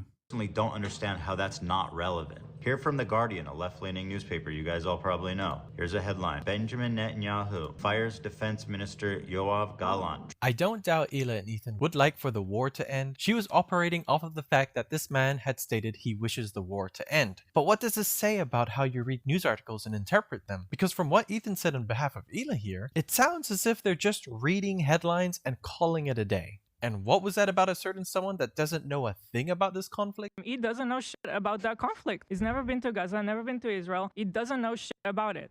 No, he doesn't. He does not. However, when confronted with this topic and moment once again in iDubbbz's Content Cop video, she seems to have a different reason as to why she said that. I want to explain it because people bring it up non-stop. I apologize for it right away. When Ethan made a video to address this on his Ethan Klein channel, Next day, made a quick appearance in that video just to say, I'm sorry, I misspoke. I shouldn't have called him a really good guy. Like, I don't know why I said it like that. The point I was just trying to make is that Bibi fired him because they were disagreeing. Here, you don't need to paraphrase it. Let's watch it. Yeah, why do you have to cut her off, dude? Let her cook. Okay, that's quite different from your explanation when you apologized. Ethan said that she was just reading headlines saying that they want the war to end. Hila then said that he was the only one that attempted moderation. And now she says that the point she was trying to make was that Netanyahu fired him because they were disagreeing. What were they disagreeing on? Let's take a look at the point she was trying to make in the original video. He looked mean. I thought he was mean just because he looked mean. No. Well, the big disagreement was that people are fighting for the Orthodox Jews to get drafted as well to the army because they're not. Motherfuckers. Wait, so she does know more than she's letting on. But Israel... That's an issue? Yeah, the Orthodox don't serve. They don't serve. Yeah, it's like Amish people, too. They don't do that. But everybody else has to. Everybody has to do it. Sure. So it's like, what the fuck? Dude, the Orthodox are such leeches there. Oh, you think Orthodox Jews in Israel don't serve? I thought that like everyone had to. Exactly, except the Orthodox. And then the Orthodox. I like that. I'm glad that you and I just had this conversation before this moment to describe in detail like what the actual dynamic looked like, and also simultaneously explain how like some liberal Zionists or like some people in Israel actually consider them to be leeches and welfare queens and all this stuff. And well, turns out there it is. They're doing it. They're doing the thing that I was saying. Because they need to sit and pray for God all day. Never mind, it's a dislike now. So just to be clear, Hila's concern is not that people are being conscripted into a violent occupation, but that some people get to skip the uniform and stay home to pray. The framing is not so much about systemic inequality and appears to be more about wanting broader participation in Israel's military forces. The same. And for the record, before people say like, oh, they're being anti-Semitic or whatever, or their take on this, the only reason why I take issue with their perspective is exactly what this guy, the soft take, is presenting, which is that it's ridiculous to be like, well, how dare they don't get to serve? Like, how dare they behave like leeches or whatever? I don't necessarily find myself in defense of some of the more fundamentalist elements within Israeli society. Let's be real. It's doubly ironic, of course, because I very famously call all kinds of different right-wing reactionaries inbred, which was what Ethan claimed I was doing in an anti-Semitic manner towards the ultra-Orthodox settlers that were destroying humanitarian aid going into Gaza, which Ethan said were just a bunch of wonderful fellows that are like, why? These guys look like they're holding they're holding up aid boxes and moving them into the Gaza Strip to do delivery of humanitarian aid into the Gaza Strip. How dare Hasan imply that they're right-wing and bad, and also say that they look like volunteers, he said. Well, perhaps it's because I don't get my opinions off of 30-second fucking clips, and instead was reacting to a news report about them doing exactly what I'm saying, which is destroying humanitarian aid. It's also very interesting that I guess I sometimes think about things that when I see other people bringing up stuff that I hadn't. Very interesting to see that clip in its full sort of context, because I've seen it so many times, but I've never seen it where Hila clearly does actually know. Yeah, this is to do with probably the more niche part, the sort of ultra orthodox conscription, but has no has apparently she was just thought he was a good guy because of being a moderating voice. It seems she's much more interested in Israeli societal issues than, his genocide opinions. Yeah. Military force that likes to go on social media and post stuff inside of Palestine. By the way, you're doing tremendous PR for British people. I just saw someone in the chat go, this guy is the coolest fucking Brit I've ever met. You're doing incredible PR for the island. I'm glad. What do they all say? Is it three head that they all say at the beginning? Yeah, free head lad. That's right. Fucking hell. I'm hoping to change the chat's perception vis-a-vis free heads. This is actually this is a British Angloid Hasbara right here. And that's what it is. You're doing PR. Palestinian homes like this, and also this. It's quite telling that Hila's complaint wasn't, why do people have to serve in a military accused of war crimes, but instead, why doesn't everyone have to? Let's go back in time to a podcast episode in 2017 where Hila recounts her time served in the Israeli military that is renowned for headlines like this, and this, and this. And not once has she shown remorse for being part of it, or I at least couldn't find a single clip. If it exists, please let me know in the comments and I will do right by it. Let's take a closer look to show you what I mean by having no remorse for it.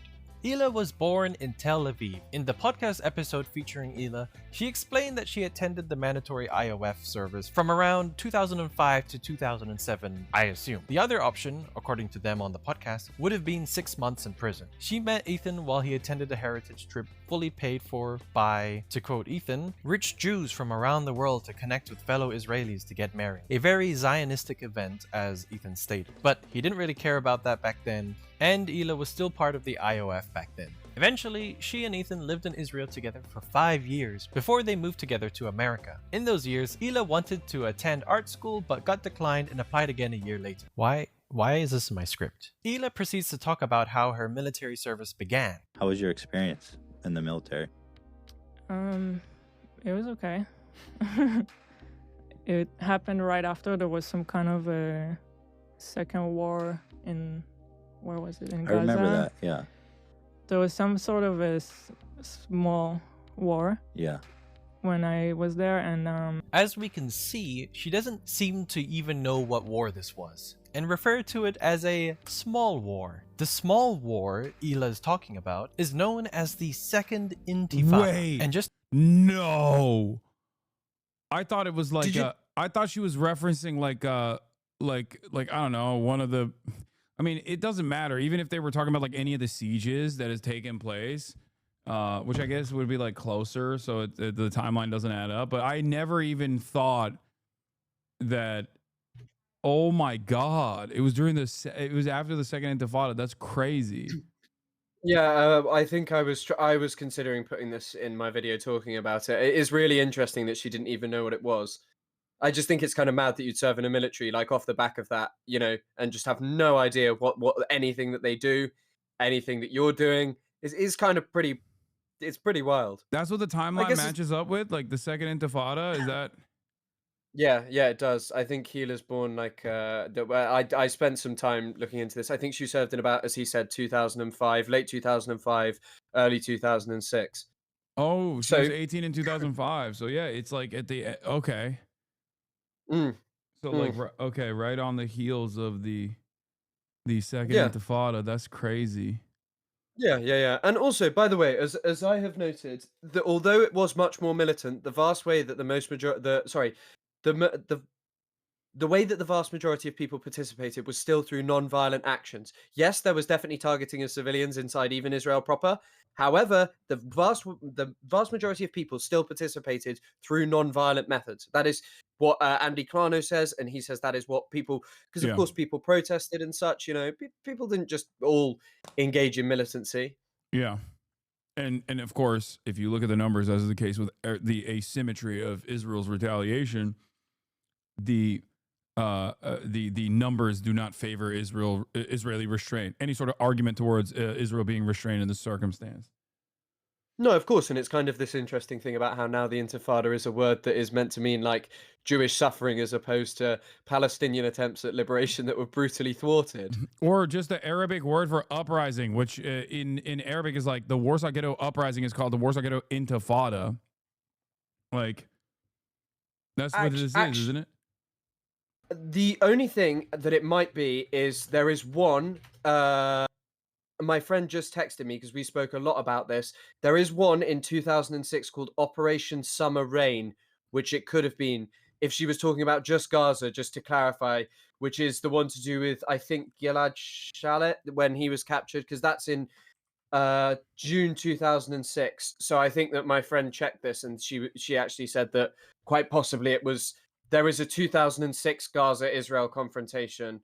So it might be that. And I mean, even then, it's still like hundreds of civilians killed. Apparently 270 militants and such. Yeah, that's what I was going to say. Like, even if it's like a little war, like what she is casting aside is like a little war in one of the many different sieges that we're talking about is so bloody and so consequential for the Palestinian population, as always.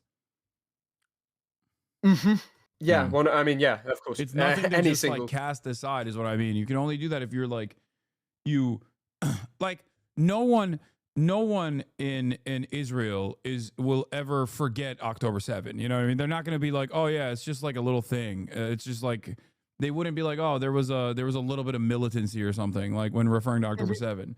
Whereas Israel has done October 7 plus on numerous occasions of the Palestinian population. And it's so commonplace and so a normal part of Israeli existence that like she can't even fucking recall it. You know what I mean? She can't even recall the exact siege that she might have engaged in. It's crazy.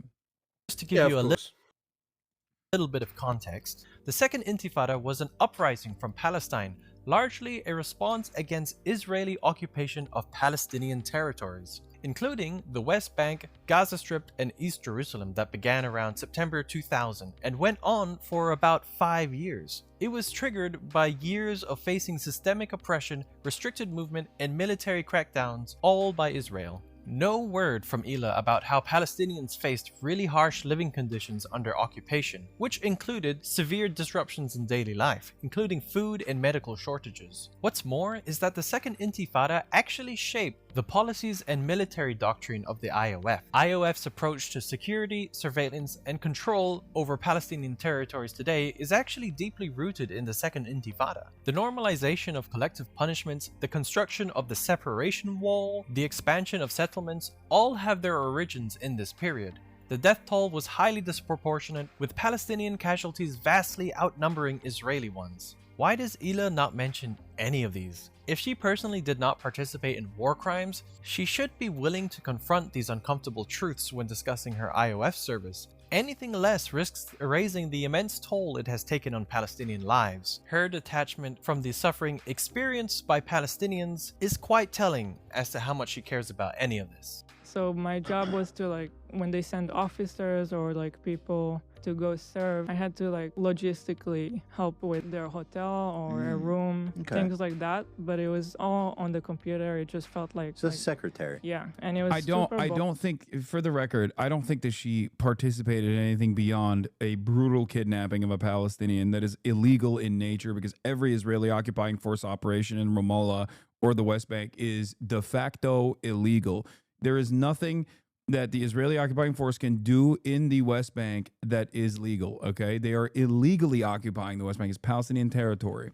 So she was never supposed to be there, even though she chose to be there. But for people fantasizing about like what she might have done beyond that, I mean, that is atrocious in and of itself. You don't have to actively start speculating on what else she might have done. That's it. It's just a war crime in and of itself. So that's it. That's all you need to know about it. It's also just this is a really unrelated-ish point. I just find it pretty interesting that, you know, now all of these sort of surrounding areas of the Gaza Strip we're told are like peace-loving communities, but the only thing that I think is pretty significant is the fact that I just found it in an Al Jazeera article. There's someone saying a member of Kibbutz Urei Eshkoli recently told the Israeli media, "We deserve a Medal of Honor for our assistance during the war. We opened our hotel to soldiers and asked for no compensation." So I assume that like you're just kind of like letting people just be booked in, you know? Yeah. And I can see what the person is saying. I mean, I'm sure that I know. If she stayed in the car, does it still really count that she participated? Here's a chatter who said, saying he partnered with the ADL was a lie. No. Now, this person obviously listened to the back and forth between me and Ethan and sided with Ethan because he took Ethan's statements at face value very clearly. Except if we run the video, this person is going to arrive at a very scary reality, a reality that Ethan might have lied in that moment about Hila's participation. Even if she was still in the car, it doesn't matter. But regardless, you will find out very quickly that your favorite content creator, or the content creator who was able to sway you in that moment because you took him, because you took what he said at face value, was actually lying to you specifically so that you actually end up feeling this type of way, as though I was the one who was misrepresenting the events. Let's take a look. Boring, and I really hated it. Come on, Hila. This is your chance to tell us that contributing to the oppression of Palestinians didn't sit right with you. This is your time to shine. Because it was just like, yes, I had to take a bus super early. What? Go there, spend the whole day, go back home. I hated it. So I tried to change my role. It was super boring, and she had to take a really early bus. Hila says she would have found a way to leave the IOF if she wouldn't have liked her new position. You can apply for it. They're going to give you something else, completely random. I decided to do that, and if I don't like the second one, then I'll just find a way to get out of the army. It was that bad? Yeah, I just didn't, I hated everything about it, didn't want to do it. It felt like I wasn't doing anything, like I was just wasting my life. It could get really frustrating, I don't know. And you got to do it for 2 years. At this point, she has indicated that it was her personal choice to stay in the IOF. Hila has stated in the past that it is honorable to serve in the IOF. For one person to decide I'm not going to do it is a very selfish decision, because meanwhile you're not doing it, everybody else is doing it and putting their life on hold. That's the whole country. It's mandatory service. It's the whole country. There's nothing wrong. I hold to this. And there's other countries that have mandatory service. Yeah. You're just being racist. If you have a problem with the whole country, Including, that's by the way, racist. Turkey, Yeah, they're rich and enough my to flee the parents country. were not the rich kind that will pay to get me out. Okay, we But even heard if this they already. were, they would not agree to that because they think it's important to serve like everybody else in the country. I mean, it's a very selfish move to decide, okay, I'm not going to do it, but everybody else will. What did her husband say 2 years ago on this podcast? I never faked ticks. Actually, no, I did one time. That's not true. Really? I was being recruited for the military when I was in Israel. And I told him I have Tourette's, which I guess disqualifies you for the draft. Wait, you faked tics to get out of the draft? No, I didn't fake tics. I have Tourette's, but I went for the interview, and they were asking me questions, and like my tics aren't always visible. Right. It's not always like. Yeah. And so they make you feel like such a fucking piece of shit. That's based. And so I started doing like this, you know. But those are tics I had. Yeah. But I was like, and then when I did that, I felt so stupid. They're like, oh, see, he has tics. Getting out of being drafted into the IDF is the one time. I was not doing the IDF, bro. I was not doing that. I was not doing it. Such a striking contrast in perspectives here. I filled out that form and I tried it, and then I somehow ended up in a better place that I liked a lot more. So Hila stated that she ended up in a better place. She relocated from Tel Aviv to Ramallah. And just to give you a quick overview of the historical context, Ramallah was effectively occupied by Israel in 2005. For that chatter, hold on. This guy is taking a long-ass time to get there, but I promise you, I'm welcome to seeing the evidence of that, and I don't see Ethan as infallible. Well, it seems like you believed his framing on the partner with the ADL thing that was actually presented in a way where it would come across like I'm being crazy when he had actually actively talked about the role that the ADL had taken place, openly admitted that he recognized that he mentioned the ADL on numerous occasions after claiming that he had never once said the words ADL before, and also simultaneously was collaborating with Destiny's podcast co-host Dan Stalkman, who's my number one stalker, 60-year-old pervert freak, who had been directly collaborating with the ADL to try to get me and many other pro-Palestinian content creators banned. Ethan was talking to him. He wasn't talking directly to the ADL. And also, simultaneously, he took credit for the ban, as I mentioned in the conversation. Do you feel like that framing was justifiable from his perspective? Do you really think that it was? Do you really think that this was inappropriate for me to say, and it was anti-Semitic in the way that Ethan suggested? I'm just saying, you literally said he partnered with the ADL, which isn't the same thing as agreeing with them. Oh my God. Oh my God. What Ethan Klein did is literally partner with the person who worked directly with the ADL. What are you talking about? Why are you still trying to entertain a semantics argument? It is not even my words that would make people that would lead people to infer that Ethan directly worked alongside with the ADL. It's Ethan's own admissions that would allow people to feel like he had worked not side by side, but directly hand in glove with the ADL. You understand that? Do you understand that? Do you feel like it was appropriate for him to try to infer that this is anti-Semitic? Pedantic princesses, all conflation, bro. I can't believe you're still trying to maintain this position. Just wait. Okay, here, hold on.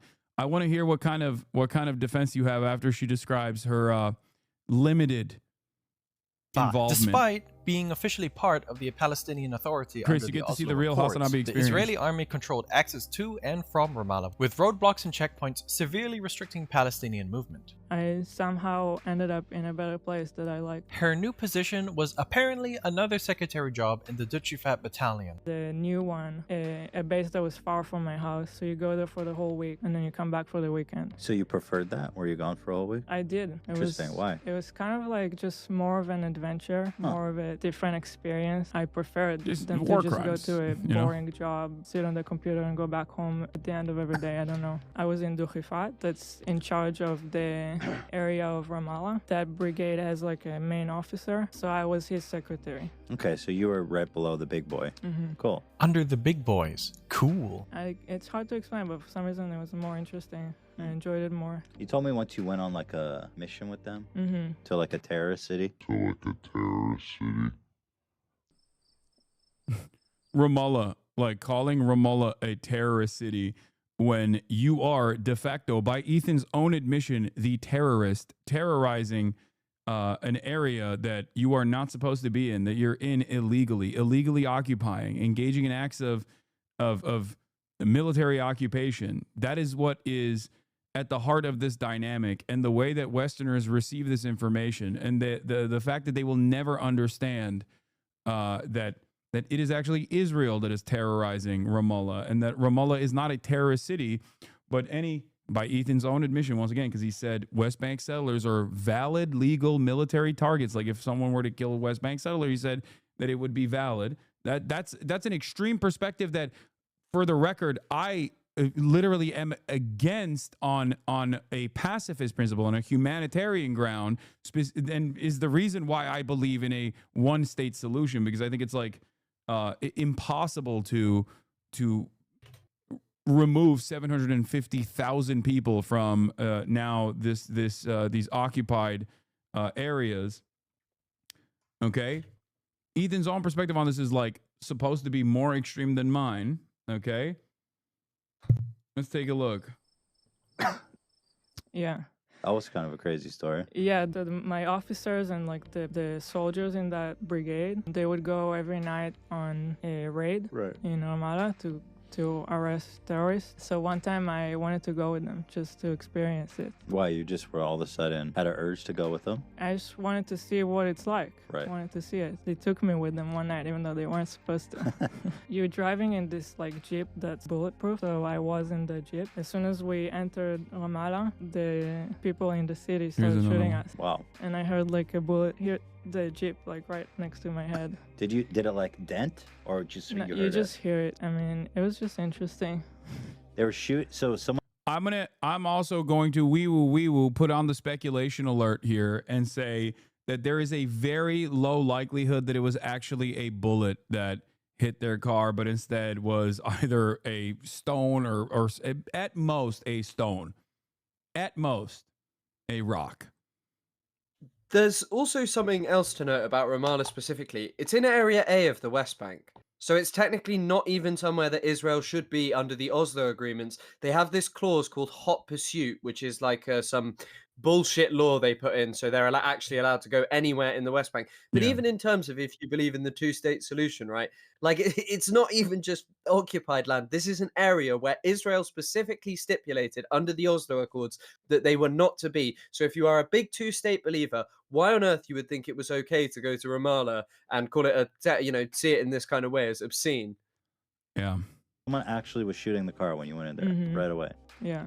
Huh. I mean, I walked with them to one house. Okay. I did get out of the car once. Did they arrest anyone that night? They did. Did they bring it in the same car with you? No. Was it like, how did you feel? Was it horrifying? It was strange.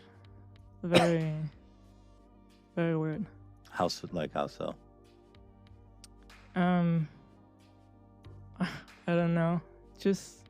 Yeah. Notice how, I think they already talked about it, right? I think I might have missed it. They took me with them one night, even when they were not supposed to.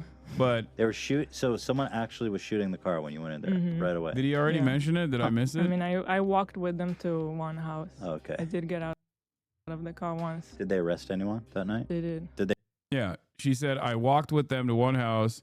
I did get out of the car, and also referenced the Palestinian that was arrested as it.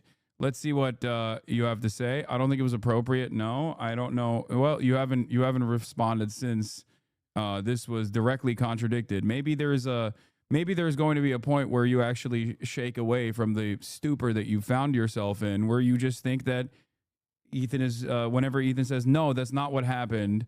Maybe he's just simply lying. That's,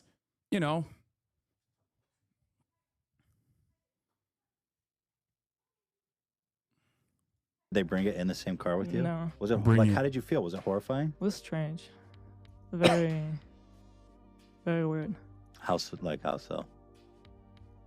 I don't know. Just you see people in the house, and then it's like the soldiers just walk into the house and look through their and find guns, and the whole thing is really surreal. Does it feel like a normal neighborhood, or does it feel like, oh, this is scary? No, it actually looked like a nice city. Hila, recounting her little adventure, smiles as she's talking about how their vehicle got shot at while they were invading homes in Ramallah. Yeah, they shot at you? Yeah. Oh my, were you scared? I don't think those. I can see she got out of the car. Fair.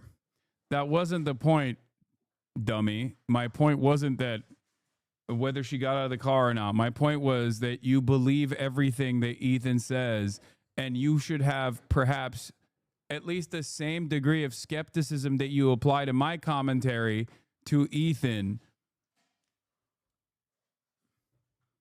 Do you understand? That's the main point of contention here, not whether or not she got out of the car. We know that she got out of the car. I was waiting for you to see it with your own 2 eyes. And also, again, 115 IG stories pales in comparison to spending 3% of 2 months on video content. Anti-sympathetic, maybe. Don't you think 110 IG stories over 5 months is vastly different on a scale than 3% a month for 2 months being specifically spent talking about him? Yes. The reason why my commentary, if you noticed, was if you watched, not 5 months, 3 months, by the way, again, lying once again, okay? 3 months, not 5. January 31st, 2025, 2 posts a day, 9 posts per week. And that's just his Instagram stories. And that's without even the videos on his Instagram stories. And the reason why I brought that up was specifically to show the insanity in the same time frame that he was saying that I was like talking about him all the time. And I only started talking about him after he actively and successfully deplatformed content creators that were pro-Palestinian and had made like 1 million fucking YouTube videos on me by that point. Up until December 2024, I kept telling people not to attack Ethan. All the way up until December 2024, I kept saying like, hey man, it's fine. I don't really care. It's, you know, I don't give a shit about Ethan. It's drama. I care about covering the genocide, which is incredibly confusing because he makes it seem as though in that time frame, he was actively attacking me while I was still telling chatters not to bring him up. Okay, why are you bringing Chris into this? Because I wanted him to see the back and forth, the full Hasanabi experience. Okay? I also just do not like. I don't mind. Like I don't care at all. Like Yeah. I'm very happy to be here. I don't feel brought into anything. This is like obviously I say things about Palestine online. I experience stuff like this on a much smaller scale. You know, it's not like some Yeah. oddity of like people just saying, "Oh, you know, you're being disingenuous. You're being this. You're that." You know, it's Look, standard. this is look at his little warriors in the chat trying to get at least some kind of victory here. And if I don't give them this victory, they're going to turn around and say Hasan is so mean. He refuses to concede on any point. Please just say that your choice of words wasn't perfect. Everyone understands why you used the word partnered or worked with. Anyone would believe that from Ethan's own words, but fighting the semantic argument doesn't look good for you. Okay, he's fighting the semantic argument though. You already conceded to my framing. So why the fuck do you still want me to apologize or say I wasn't using the perfect choice of words? Especially when you seemingly apparently agree with me. Why do you want to do that? Okay? Why? Why do you want to do that? Because you are conceding to the framing of a person that is, by your account, literally fucking, literally trying to smear me as an anti-Semite. Yeah, just lie so that my favorite content creator can feel better, or at least their audience will actually change their attitude towards you. They're not. As you noticed, their audience members are very firmly committed to advancing the conversation or defending Ethan more than anything else. Scared? It was pretty weird. You Yeah, were we were in a jeep in a really risky area. Yeah. And then there was like a right here. No! Right here. No! It hit the jeep right next to Oh my my god! ear. Oh my god! Oh my god! Oh my god! And did you smile like you're smiling now, or? I think I did. Yeah. I think I did. Well, did you? I mean, what do you do? I mean, do you crowd? You just did that? That's so funny. If we cut in the past and we saw that and she was doing that, that would be the funniest thing I've ever seen. Once again, I want to show this as well. This is the community that these people are coming from. This is the H3H3 Productions subreddit. Let's take a look.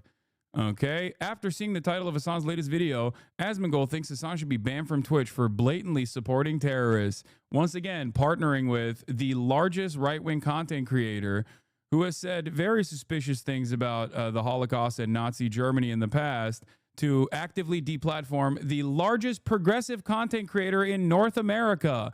How did this happen? Not gonna lie, I'm loving the fact that these sociopaths are doubling down. All that tiptoeing around finally stops, and they just confirm what we all thought about them. 1 or 2 more double downs from Haas, and he'll be sharing links where to enlist to become a Houthi to his fans. If he was saying the same about black people that he does about Jews, etc., he'd have been banned 10 times over. Oh my God. These guys also are always playing fast and loose with these comparisons. Like, yeah, if hey, you say you like the HBO show Common Misconceptions, but if you were to say that about child pornography, you'd go to jail. Exactly. These are different fucking situations, not making a moral conflation between Jews and that. I'm not saying that in this analog, but yes, different things are different, okay? In this circumstance, my criticism is not against Jewish people, it's against Israel, okay? Israel and its genocide. Of course, if there was a nation state that said, we're doing this for black people, we're doing this for black people, and they were doing a fucking apartheid, if they were enacting an apartheid regime that was doing a fucking genocide, then I think it would be valid criticism. As a matter of fact, I'll give you one last example before we move back to the video. I feel like I'm harassing Chris here with this endless back and forth. I criticize Saudi Arabia all the fucking time. Ain't nobody comes around and says, hey, man, you're being real Islamophobic with your criticisms of Saudi Arabia. I wonder why no one thinks that Saudi Arabia, which literally has Mecca and Medina, okay, inside of its boundaries, the Saudi kingdom is supremely important. Muslims from all around the planet literally travel to Saudi Arabia. That's how important it is for Islam. And yet, for some reason, when I criticize Saudi Arabia for its mass starvation campaign in Yemen or its participation in 9/11, for example, nobody goes, hey, man, you're being quite Islamophobic. Why? Because you can understand that that's not about Islam at all, but instead is about Saudi Arabia. So why do you make that own conflation? Why do you make that same conflation when it comes to Israel and Judaism and Jews in general? Do people regularly call you Hamas liker instead of Hasan Piker? I've not heard that one before. They say Hamas liker, they say Hasanabi. There's a lot. Hasanabi, they try to do that one, but that didn't really stick. Anyway, I just think it's a different scale. Okay, got it. There's still no word from her that Ramallah is actually a Palestinian city, not even in that moment when Ethan called it a terrorist city. Yeah. Despite the fact it was already under Israeli occupation during her time there. Hila recounting her time in the IOF was that she was bored working as a secretary, wanted to go on a road trip, and even admits she would have tried to get out of it if her new role was boring too, all while smiling. Then, any attempt from Ethan to bring at least some critical thought of this particular scenario of raiding a Palestinian home, we get this. Are there lessons, disciplines, things that you learned that you retained from that period in your life? How did it change you going through that? I'm not sure that it changed me. I think the biggest thing is just like being put in a place with a group of people that maybe in normal life you wouldn't necessarily become friends with, but in this situation you just become friends with them and they become your family. So that aspect of it was interesting. But I mean, I don't know. It was just some bullshit job for you for 2 years. In a way. Hila comes across as detached. You can't help but infer that she is simply unwilling to confront the moral weight of the topic. There's no reflection, no critical engagement, just surface-level remarks that sidestep the deeper conversation. And when you think Hila served in the IOF long before October 7th, then let me tell you that does not mean that the IOF did not already have a backlog of widespread documentation of its war crimes and atrocities. And if you think she just seems shy or struggled to articulate her thoughts, well, let me also tell you that she had no trouble expressing her thoughts, her take, and herself earlier in the episode when discussing the involvement of Louis C.K. in the Me Too movement. I felt really sad, like yesterday, especially when the whole story officially came out. For some reason, with someone like Harvey Weinstein, I don't care as much. It's sad in a different way, just sad that it happens. But with Louis, I kind of feel like he died yesterday. He said in his apology, he justified it by saying, well, I asked girls first if I could show them my dick. Yeah. But he acknowledges, like... The situation is much more complicated than that. Yeah. So even if you say yes at the moment, as the lady, even if she said yes at the moment, I think the situation is so surreal. You're like with one of your idols. Right. And you're thinking at the moment, this is weird, but I don't know what to do. So you say yes, but later Not even expect. Like, she's clearly not an unempathetic person. You know what I mean? Like she clearly is capable of demonstrating empathy. This example, in my opinion, showcases that, where she recognizes the importance of consent and that consent can be revoked, and also that the improper power dynamic between a fan and a person that they've like idolized. There's a lot of nuance in this situation for both the perpetrator and plenty of empathy for the victim. And yet, it's, I don't know. It's just like there is none of that for Palestinians, Palestinian women, Palestinian men, Palestinian children. Him to necessarily even you think strip maybe he's naked. kidding or something. Yeah. But later you can think about it and be like, that was really fucked up. Or how she views American students protesting against the Israeli government. Talk about someone who's going to UC Berkeley, paid by their parents, $200,000 tuition on campus protesting Israel. Do you find that ironic? I do. When I lived in Israel, I used to criticize Israel a lot. Yeah, like, me too, as an actually. Israeli, Yeah. and the army and a lot of stuff. But when we moved here and I started to go on Reddit and stuff like that, and just being more aware of like the online criticism and there's It's not just online, but it's not just general. online. Yeah. Yeah, I just became more aware of like the criticism here of Israel. Yeah, apartheid and state in occupation, general illegal around the world. settlements. And it's really, I personally think it's so ironic. Like, it's just like, I don't know, it's kids sitting here in like beautiful California criticizing it, like you don't even know what you're talking about. Right. Now, I get it. You were 18 at the time, you've grown up in Israel all your life. All you've seen and heard are horror stories because you're surrounded by Israeli media. The Elder Scrolls 4 Oblivion hadn't released yet. Access to the World Wide Web wasn't so common. How are you supposed to think to yourself, maybe we shouldn't contribute to the oppression of Palestinians?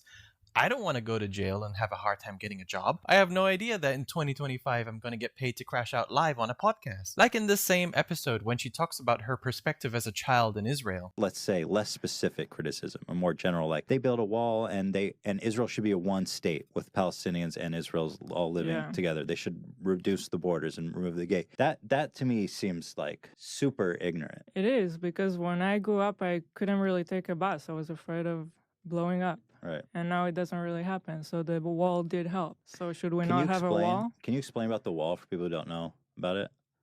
I don't know like, how to explain Well, it's, it. I guess simply just- it's like it was built to prevent this attack. It's understandable that as a child, you feared for your life and saw the wall as a protective measure. No one can blame you for not wanting to be harmed. But while Hila defends the wall as a necessary security measure, as a grown adult I gotta here, pee. 29 years I'll be back. old, she fails to acknowledge its broader implications. It's 2017, we have technology and access to information now. Maybe we could be asking ourselves, who decided a wall was the answer? And what alternatives were ignored? When you build a wall, are you defending yourself or are you just deepening the divide? Why do the people whom the wall is designed to stave off feel so desperate that they resort to such tragic violent acts? The wall she spoke of isolated communities, stole land, and enforced apartheid conditions. You can recognize that the fear was real while still being honest about how the wall is a tool of oppression. All these clips are so many years from that time and struggles to apply the same level of introspection when recalling their involvement in something as significant as their military service in the IOF. And she has no hesitation in defending mandatory service in Israel to this day. I mean, when you're growing up with constant terror attacks, the army is a necessity. And I'm sorry if people think that's a controversial statement. That is the reality of Israel. She has to be so influenced by Israeli media to not comprehend that the same IOF she believes is a necessity is the same IOF that has continuously made Gaza to become the deadliest place on earth for children for the last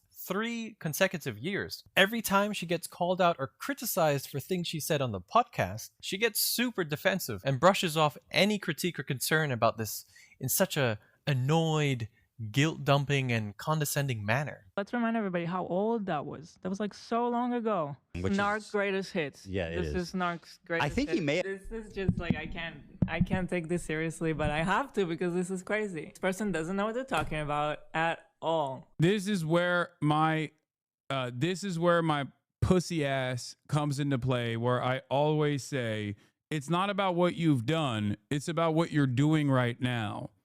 because I, once again, would be deeply hypocritical living in the United States of America, also a country that was built off of settler colonial violence, indigenous genocide. I totally understand how social conditioning plays a role in the development of people and how they in how they arrive at the positions that they arrive at and what they do. That's why that's the reason why I'm always much more careful in my analysis and give people grace regardless of what they've done in the past. Chris, you wanted to say something? Sorry. I've kind of somehow managed to forget. Oh, sorry. No, don't worry at all. Don't apologize. It's fine. It's a regular occurrence. Oh, actually, sorry. Yeah, I guess a lot of people probably don't know, but Ilan Pappé served in the IDF. Yeah.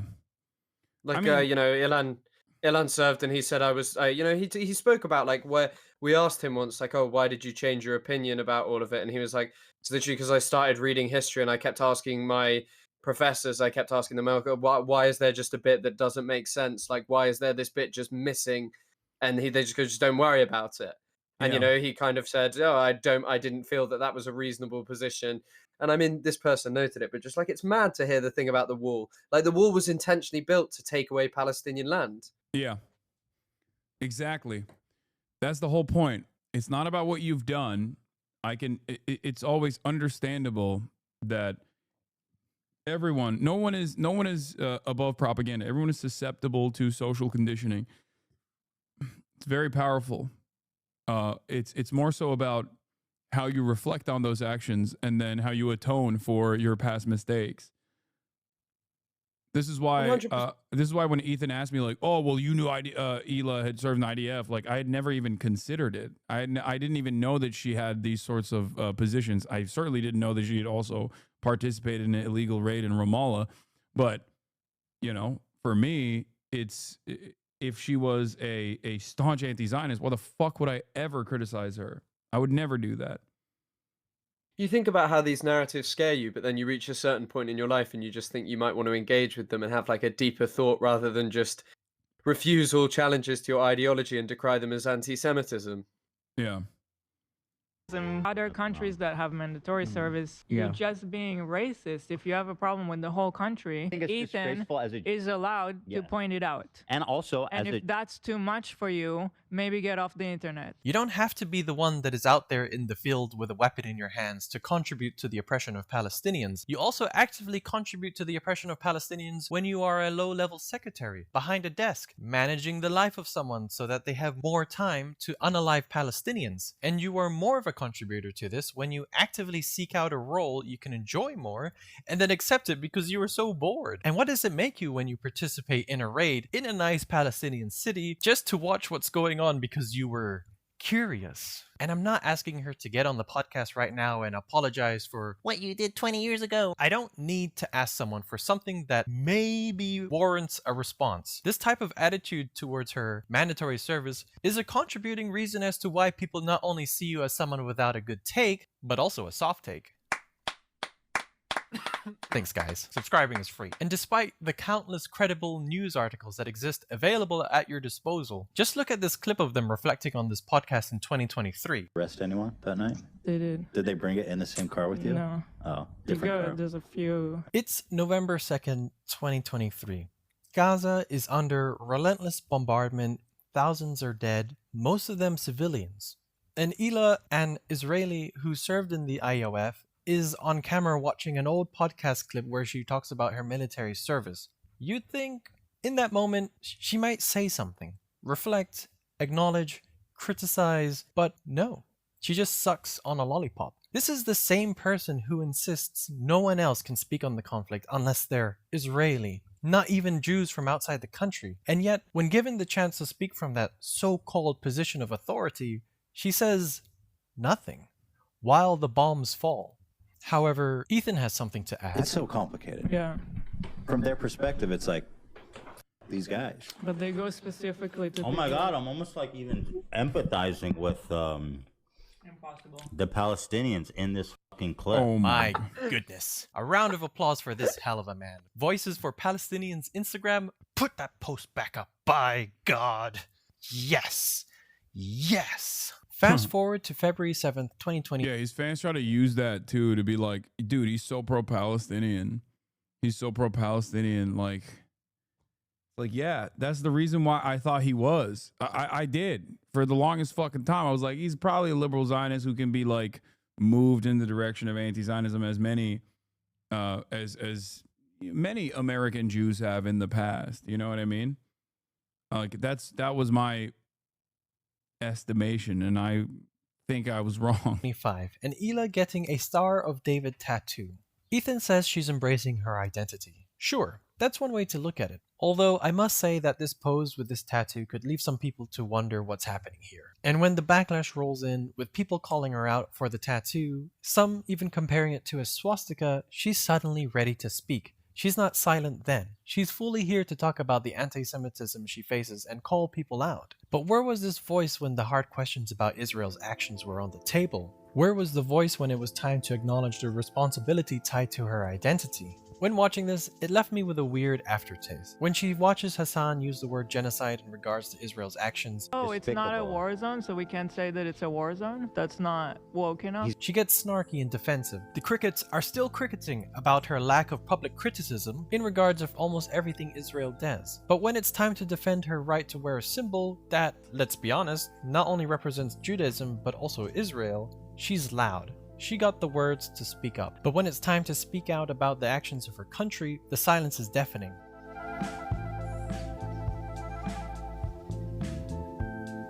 It's successful in its own right, and there's really nothing shady going on with Teddy Fresh. So, Hila Klein, fashion mogul, creative genius, and self-proclaimed authority in what makes good merch. She's got opinion. Still not. The pants are just terrible. Terrible. This is Brazil.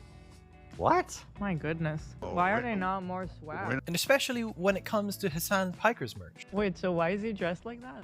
Let me see this one with the sword. Oh my god. Yeah, bro, what are you doing with the sword there, bud? What year is it? What does the shirt Is this say? fucking Narrative overcomes truth. Oh my god. The art is cool. Hasan sitting on his computer reading chat.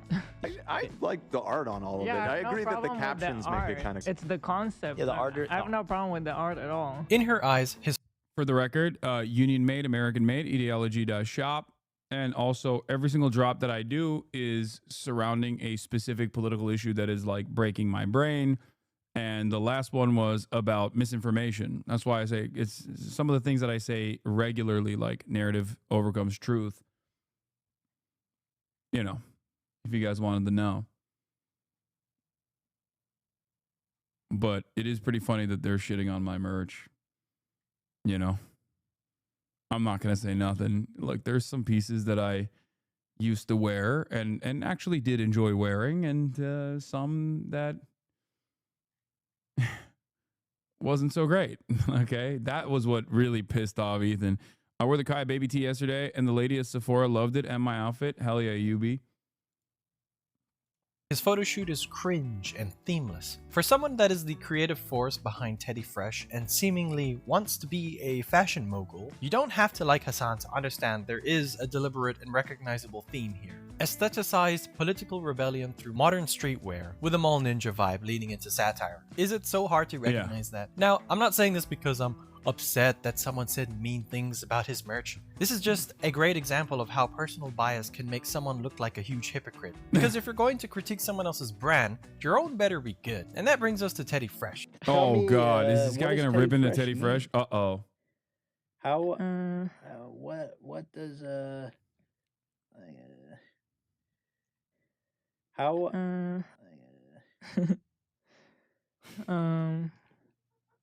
I don't know. It's a little teddy bear. Hila has always emphasized how much of Teddy Fresh is her original vision. The brand, she claims, is deeply personal, uniquely designed, and all her own work. In 2017, again, the same interview with her husband, she explained how she loves to draw her designs by hand. Say the Felix take to Chris? No, I will not be repeating the Felix tweet to Chris. He can find it on his own because again, you guys are baiting me into saying another Felix Biederman thing. And every time I repeat Felix Biederman's statements on this broadcast and directly attribute those quotes to Felix Biederman, I get called an anti-Semite, okay? Well, I get called an anti-Semite when I'm not quoting Felix Biederman as well. And to be fair, quoting Felix Biederman, understandable that someone would sometimes say I'm anti-Semitic for quoting Felix Biederman. But, you know, I'm not doing that. I'm not doing that at all today.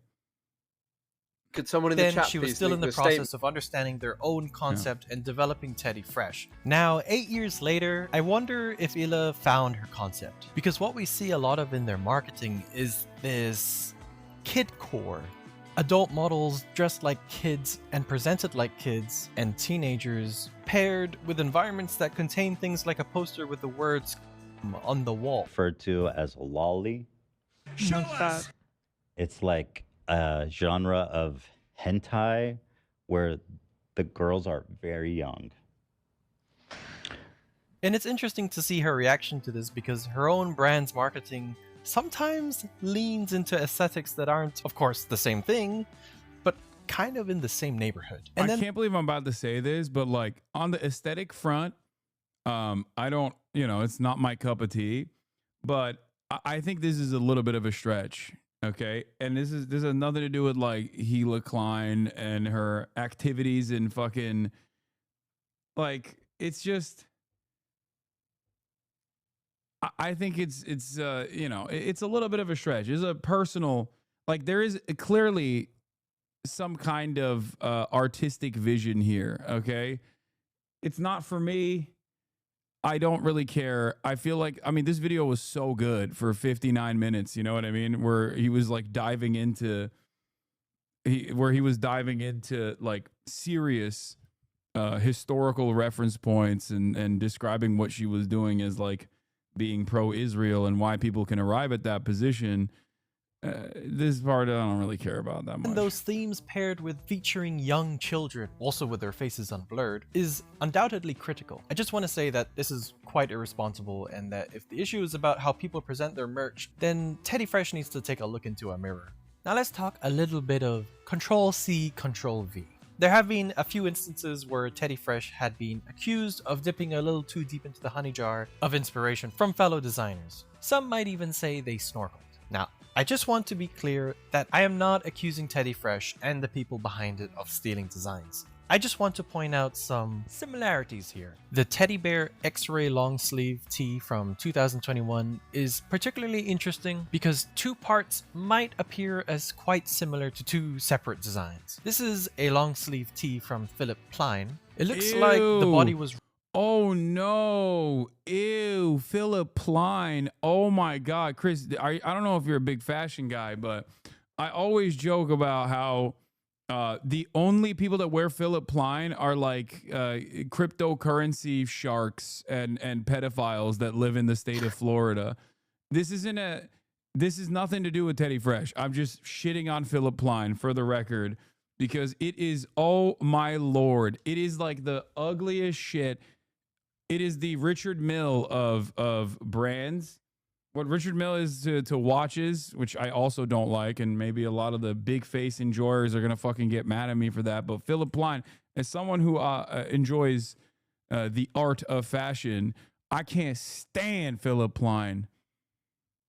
Yeah, I don't think I've ever even heard of Philip Klein. I'm, as you can tell, a bit of an unfashionable character. I'm wearing a also, t-shirt. Look at that skeleton rainbow Philip Klein.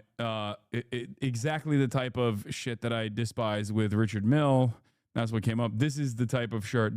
How much? Oh, fuck. I want to play a game with you. I want to show you. Hold on. I'm going to show you a Philip Klein piece of clothing, and I'm going to ask you how much you think it is. Okay? I was quite into fashion when I was like, I don't know, 16, 17. So I may do better than you imagine. Oh, really? What were you into? What brands? I quite liked Supreme when I was that age. Actually, that was when I was a bit younger. Oh, you were. I guess I do like Stone. I do like Stone Island a lot. I'll be honest. Of course. Oh my God, you're such a fucking oi bruv, dude. That's hilarious. Have you not seen the Have you not seen the photos of me getting the badge in, mate? It's quite a regular occurrence. The fucking badge. All right. Yeah, get the badge in and bash someone up. Okay, so how much do you think this shoe costs? Oh, it's got to be at least $1,000. I mean, yeah, you nailed it. What if I were to tell you it used to be 5,670? What, like resale or 5,670 euros. And you can buy it with Bitcoin. The Philip Klein outlet where you can directly buy it with Bitcoin. Nice, Oh. nice. Oh, the iconic high top sneakers. Yeah, I mean, it just looks like there's what were those dog shit shoes with spikes on years ago? That were like very popular. I can't remember what the fuck they were. They were very much like a thing that was very popular when I was very interested in clothes. You said Miskiv has better style than you. A chatter said Miskiv has better style than you. I have to respond to them. Someone is saying in the chat Lanvin, or Louboutins maybe. Yeah. I think they were. Oh my god! When I lived in Miami, I owned a pair of Creative Recreations that kind of looks like this shoe. By the way, it wasn't bedazzled, but yeah. I mean, when I was younger, I used to just sort of buy things because I liked them. I had a pair of Stone Island shoes that were like a collab with Nike that were literally like Crocs and they had buttons on them. And I also had a Supreme coat that changed color, a Supreme Stone Island coat. So I engaged in some pretty offensive fashion when I was younger. Perhaps those shoes would have completed the outfit, though. Yeah, for sure. Ripped directly from this design by Philip Do you Klein, like except ERD? for the head. Yes, but you will never catch me wearing ERD, obviously, because if I were to rock a ERD shirt or an ERD hoodie, which is incredible design, some of the ERD designs are incredible, people would literally assassinate me, okay? Some of the ERD stuff is good, but I would get assassinated for good reason. They're like $5,000 hoodies that are incredibly distressed. And each individual hoodie is like is unique. It's like a one-of-one almost.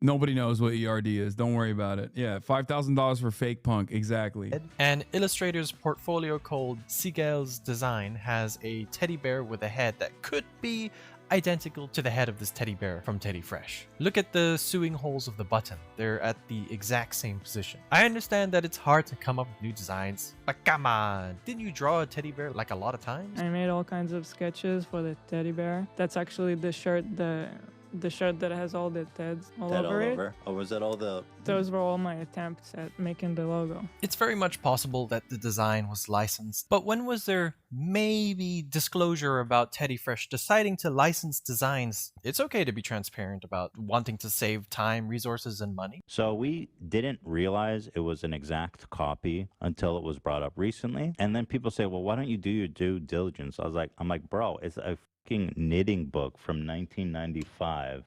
Okay, to be fair, like I do, as someone who also does garments, like I can totally see how they fucked up on this. Like, I know it happens sometimes. Design is dead from this planet. It was like some cosmic coincidence that someone even found it in a thrift store. Sure, if this is the truth, then fair enough. However, it's crazy how frequently cosmic coincidences appear to occur.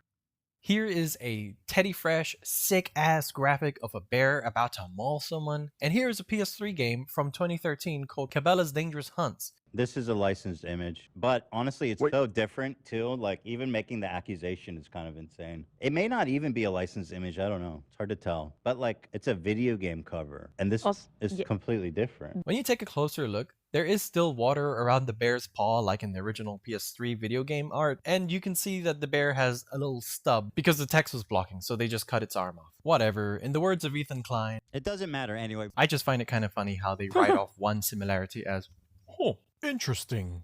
I will admit, is a little too close for comfort. I don't know what happened with this one, to be honest. Yeah, it's Prada. I recognize that sweater. It's a Prada sweater with the flames. I mean, this one's on a hoodie. Yeah, I mean, this one's a little sus. I agree. I'm not sure what happened here. That's probably maybe the only one that he could call me out on, that I can probably look a little deeper into. And also, like I mentioned earlier, I reached out to the charity organizations in their Good Cause section to verify the donations that have been made. Because why not fact check the fashion brand by H3? And while Victims First spoke very highly of Teddy Fresh and said that they were the largest donator at that time with an awesome contribution of $119,556,000 to the centralized Uvalde victims, Let's just say that one of the other organizations listed here, who do not want to be mentioned at this time, have never received donations from Teddy Fresh, nor did they receive any communication from them. Maybe it was an error. I do hope that whatever happened there will get resolved and that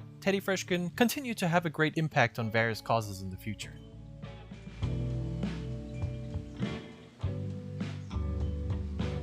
By the way, she goes, Ethan needs to be criticized for being pro-Israel, and also Hila said bad crazy stuff. Okay, well, clearly you're going to have evidence to support that, right? Absolutely. Please fasten your seatbelts, stow your disbelief, and prepare for a smooth descent into some absolutely wild podcast commentary. Here, Hila and Ethan are reacting to iDubbbz's Content Cop video. There's one here that I want to point to. I don't know if he has it in the video, People but think apparently they said that they would get lynched if they went to Ramallah, like as a fact. that I'm being like racist or something when I say that. I think if you, as an Israeli, go to Ramallah, they'll kill you.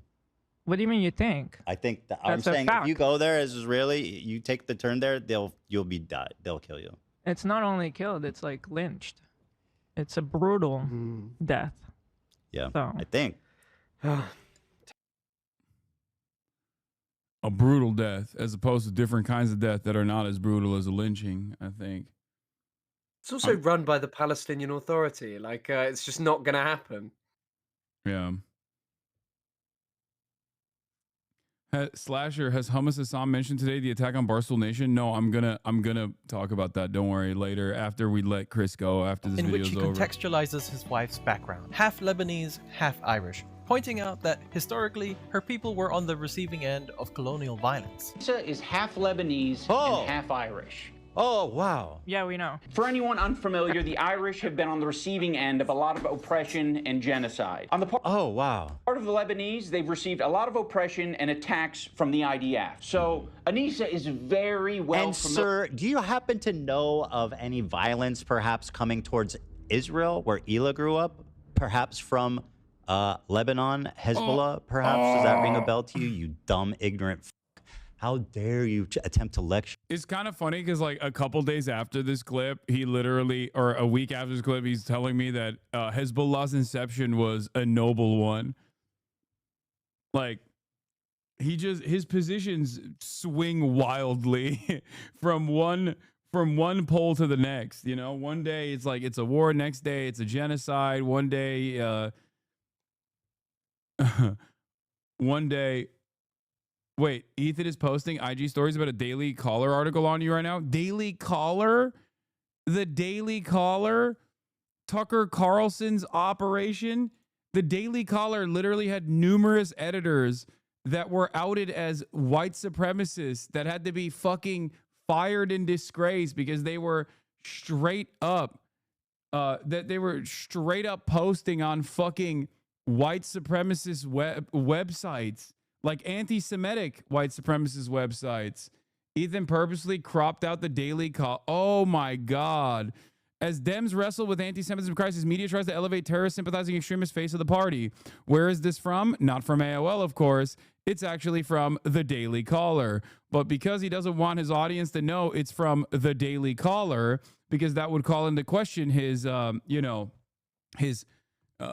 constant defense against anti-Semitism, he cropped it out to make it seem like it was a reputable outlet that said Dems are wrestling with the anti-Semitism crisis as the media tries to elevate.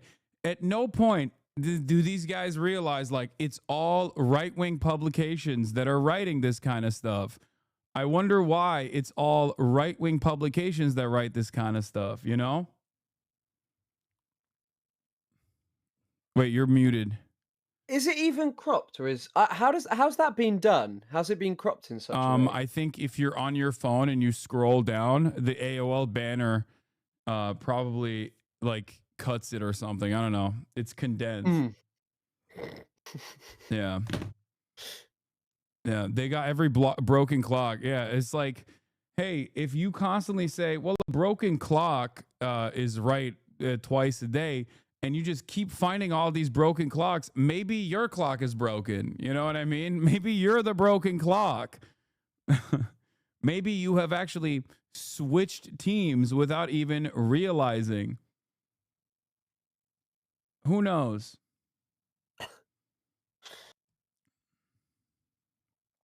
me on this conflict. Familiar with the propaganda and the coming out of Israel. Choosing now, out of all the times, to be like, please defend me. No, we're not going to fucking defend you. Okay, so this is very interesting. Wow. He says on the day that CPS was called and we're understandable. Wow, and he also then shared Sam Cedar being criticized by the Daily Caller. The Daily Caller criticizes Sam Cedar. Ethan sides with the Daily Caller over Sam Cedar. What does this mean?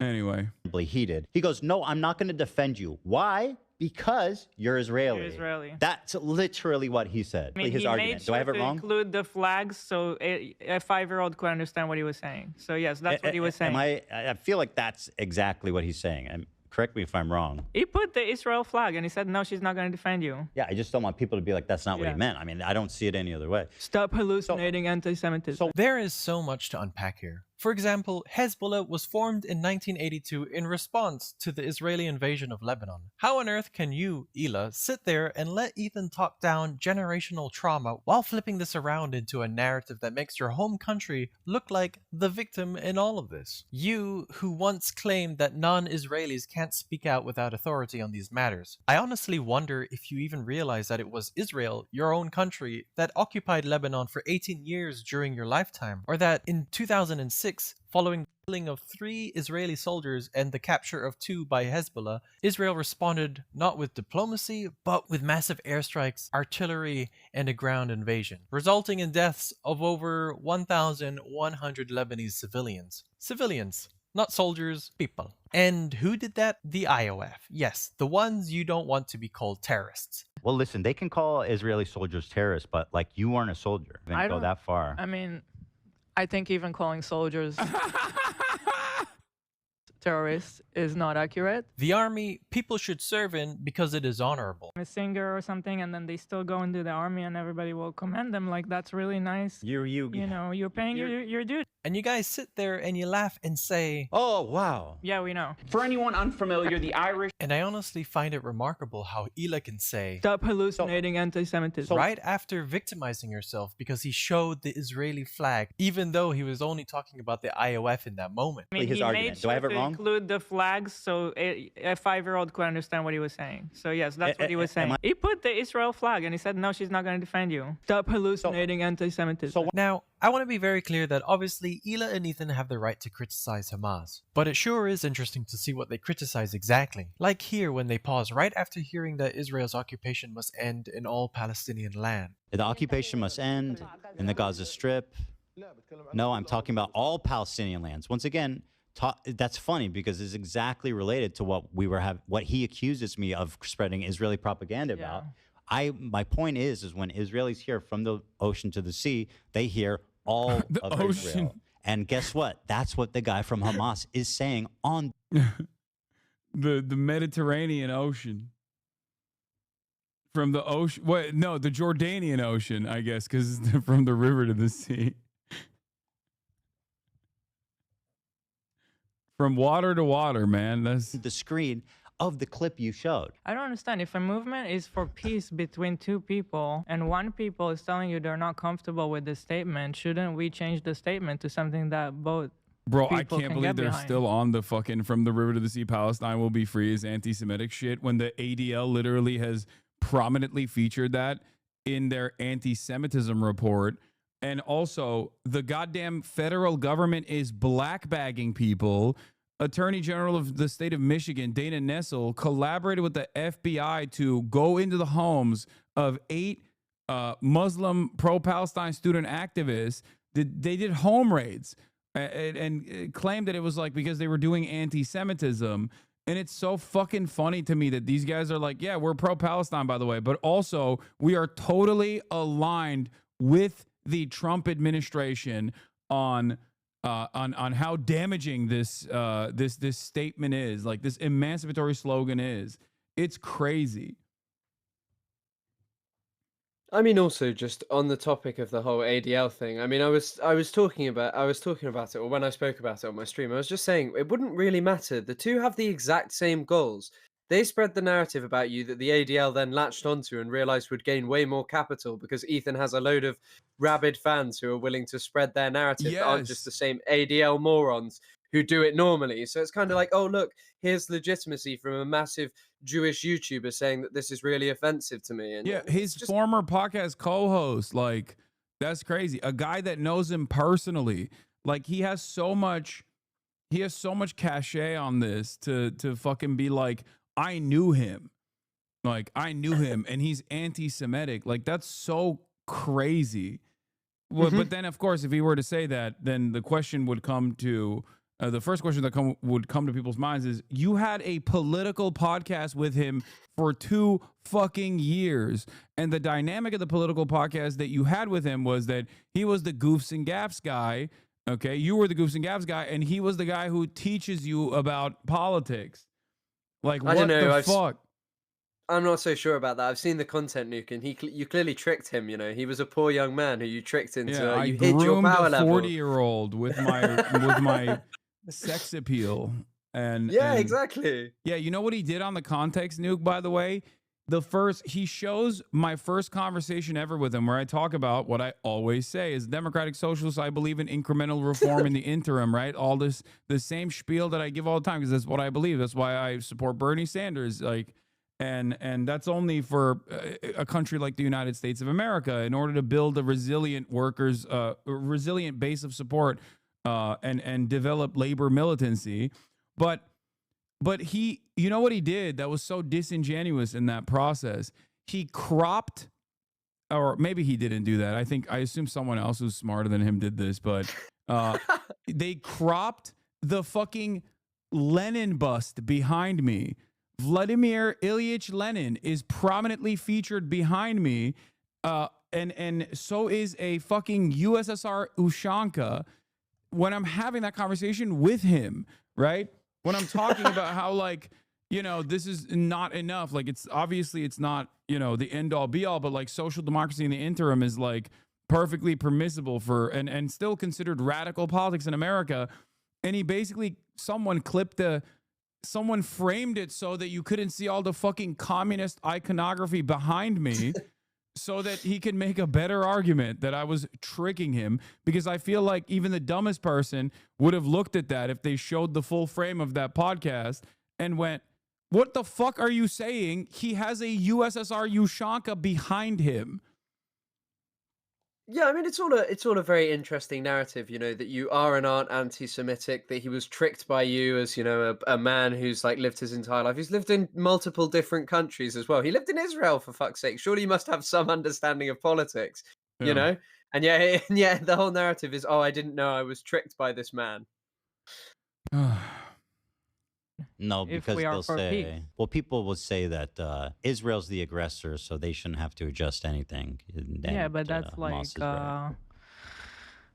watered down American version of what's happening there. That's the watered down American version. Israel is the aggressor. A moment of striking honesty from someone who is often quick to silence criticism. I wrote a bunch of conclusions for this video, but to simply summarize it, my takeaway with Hila is that no one can win. Thanks for watching the video. Bye-bye. Now, just to add one thing, if you believe Ethan's views and his moral stands were maybe indoctrinated by his wife, let me show you one final clip. So it's really frustrating because like the way I always thought about it is like I was just born here. Right. I don't care. Like, I don't know the history and I don't care. We're all like, just people here. Yeah. People and now I have to choose sides and I have to and I was saying that's why the reason I left is because like I'm like, this isn't my fight. And Hila, I think since before she knew, thought it wasn't her fight. She never belonged there. And it's like, I don't really want to be involved in this, because when you live in Israel, you start to learn things.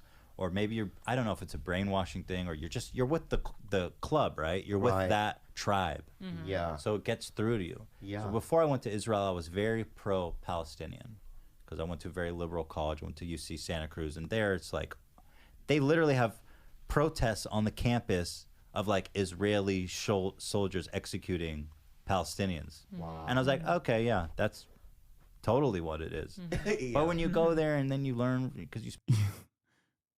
I can't believe he's walking through the steps of like indoctrination, where he's like, I had the correct moral position on this issue when I went to fucking school. Okay. And then after that, I did Birthright. And it literally, like, he is the success story. That's the whole purpose of Birthright. This is the whole purpose.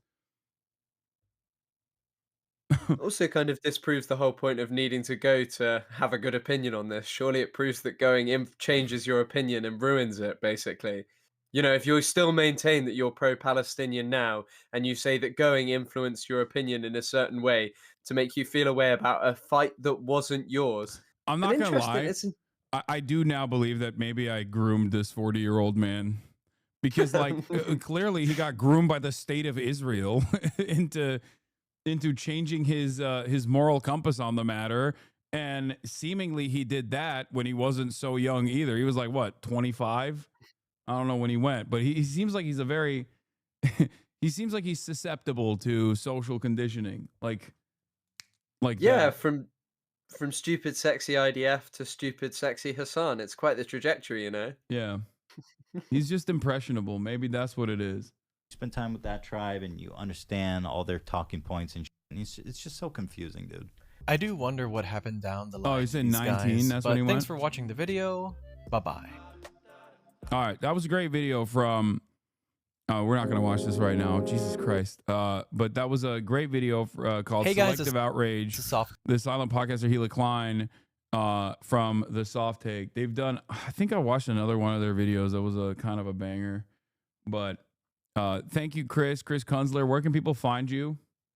Sorry, TikTok, YouTube, or Instagram. All of them are just my name. Thank you very much for having me on, Hasan. Just want to give a shout out to the Qatari government for making all of this possible, paying us to spread pro-Palestine propaganda. Yeah, you exactly. Yeah, so thank you very much, and have a good rest of the stream. I think he unironically made those inferences as well. I've been like that's another.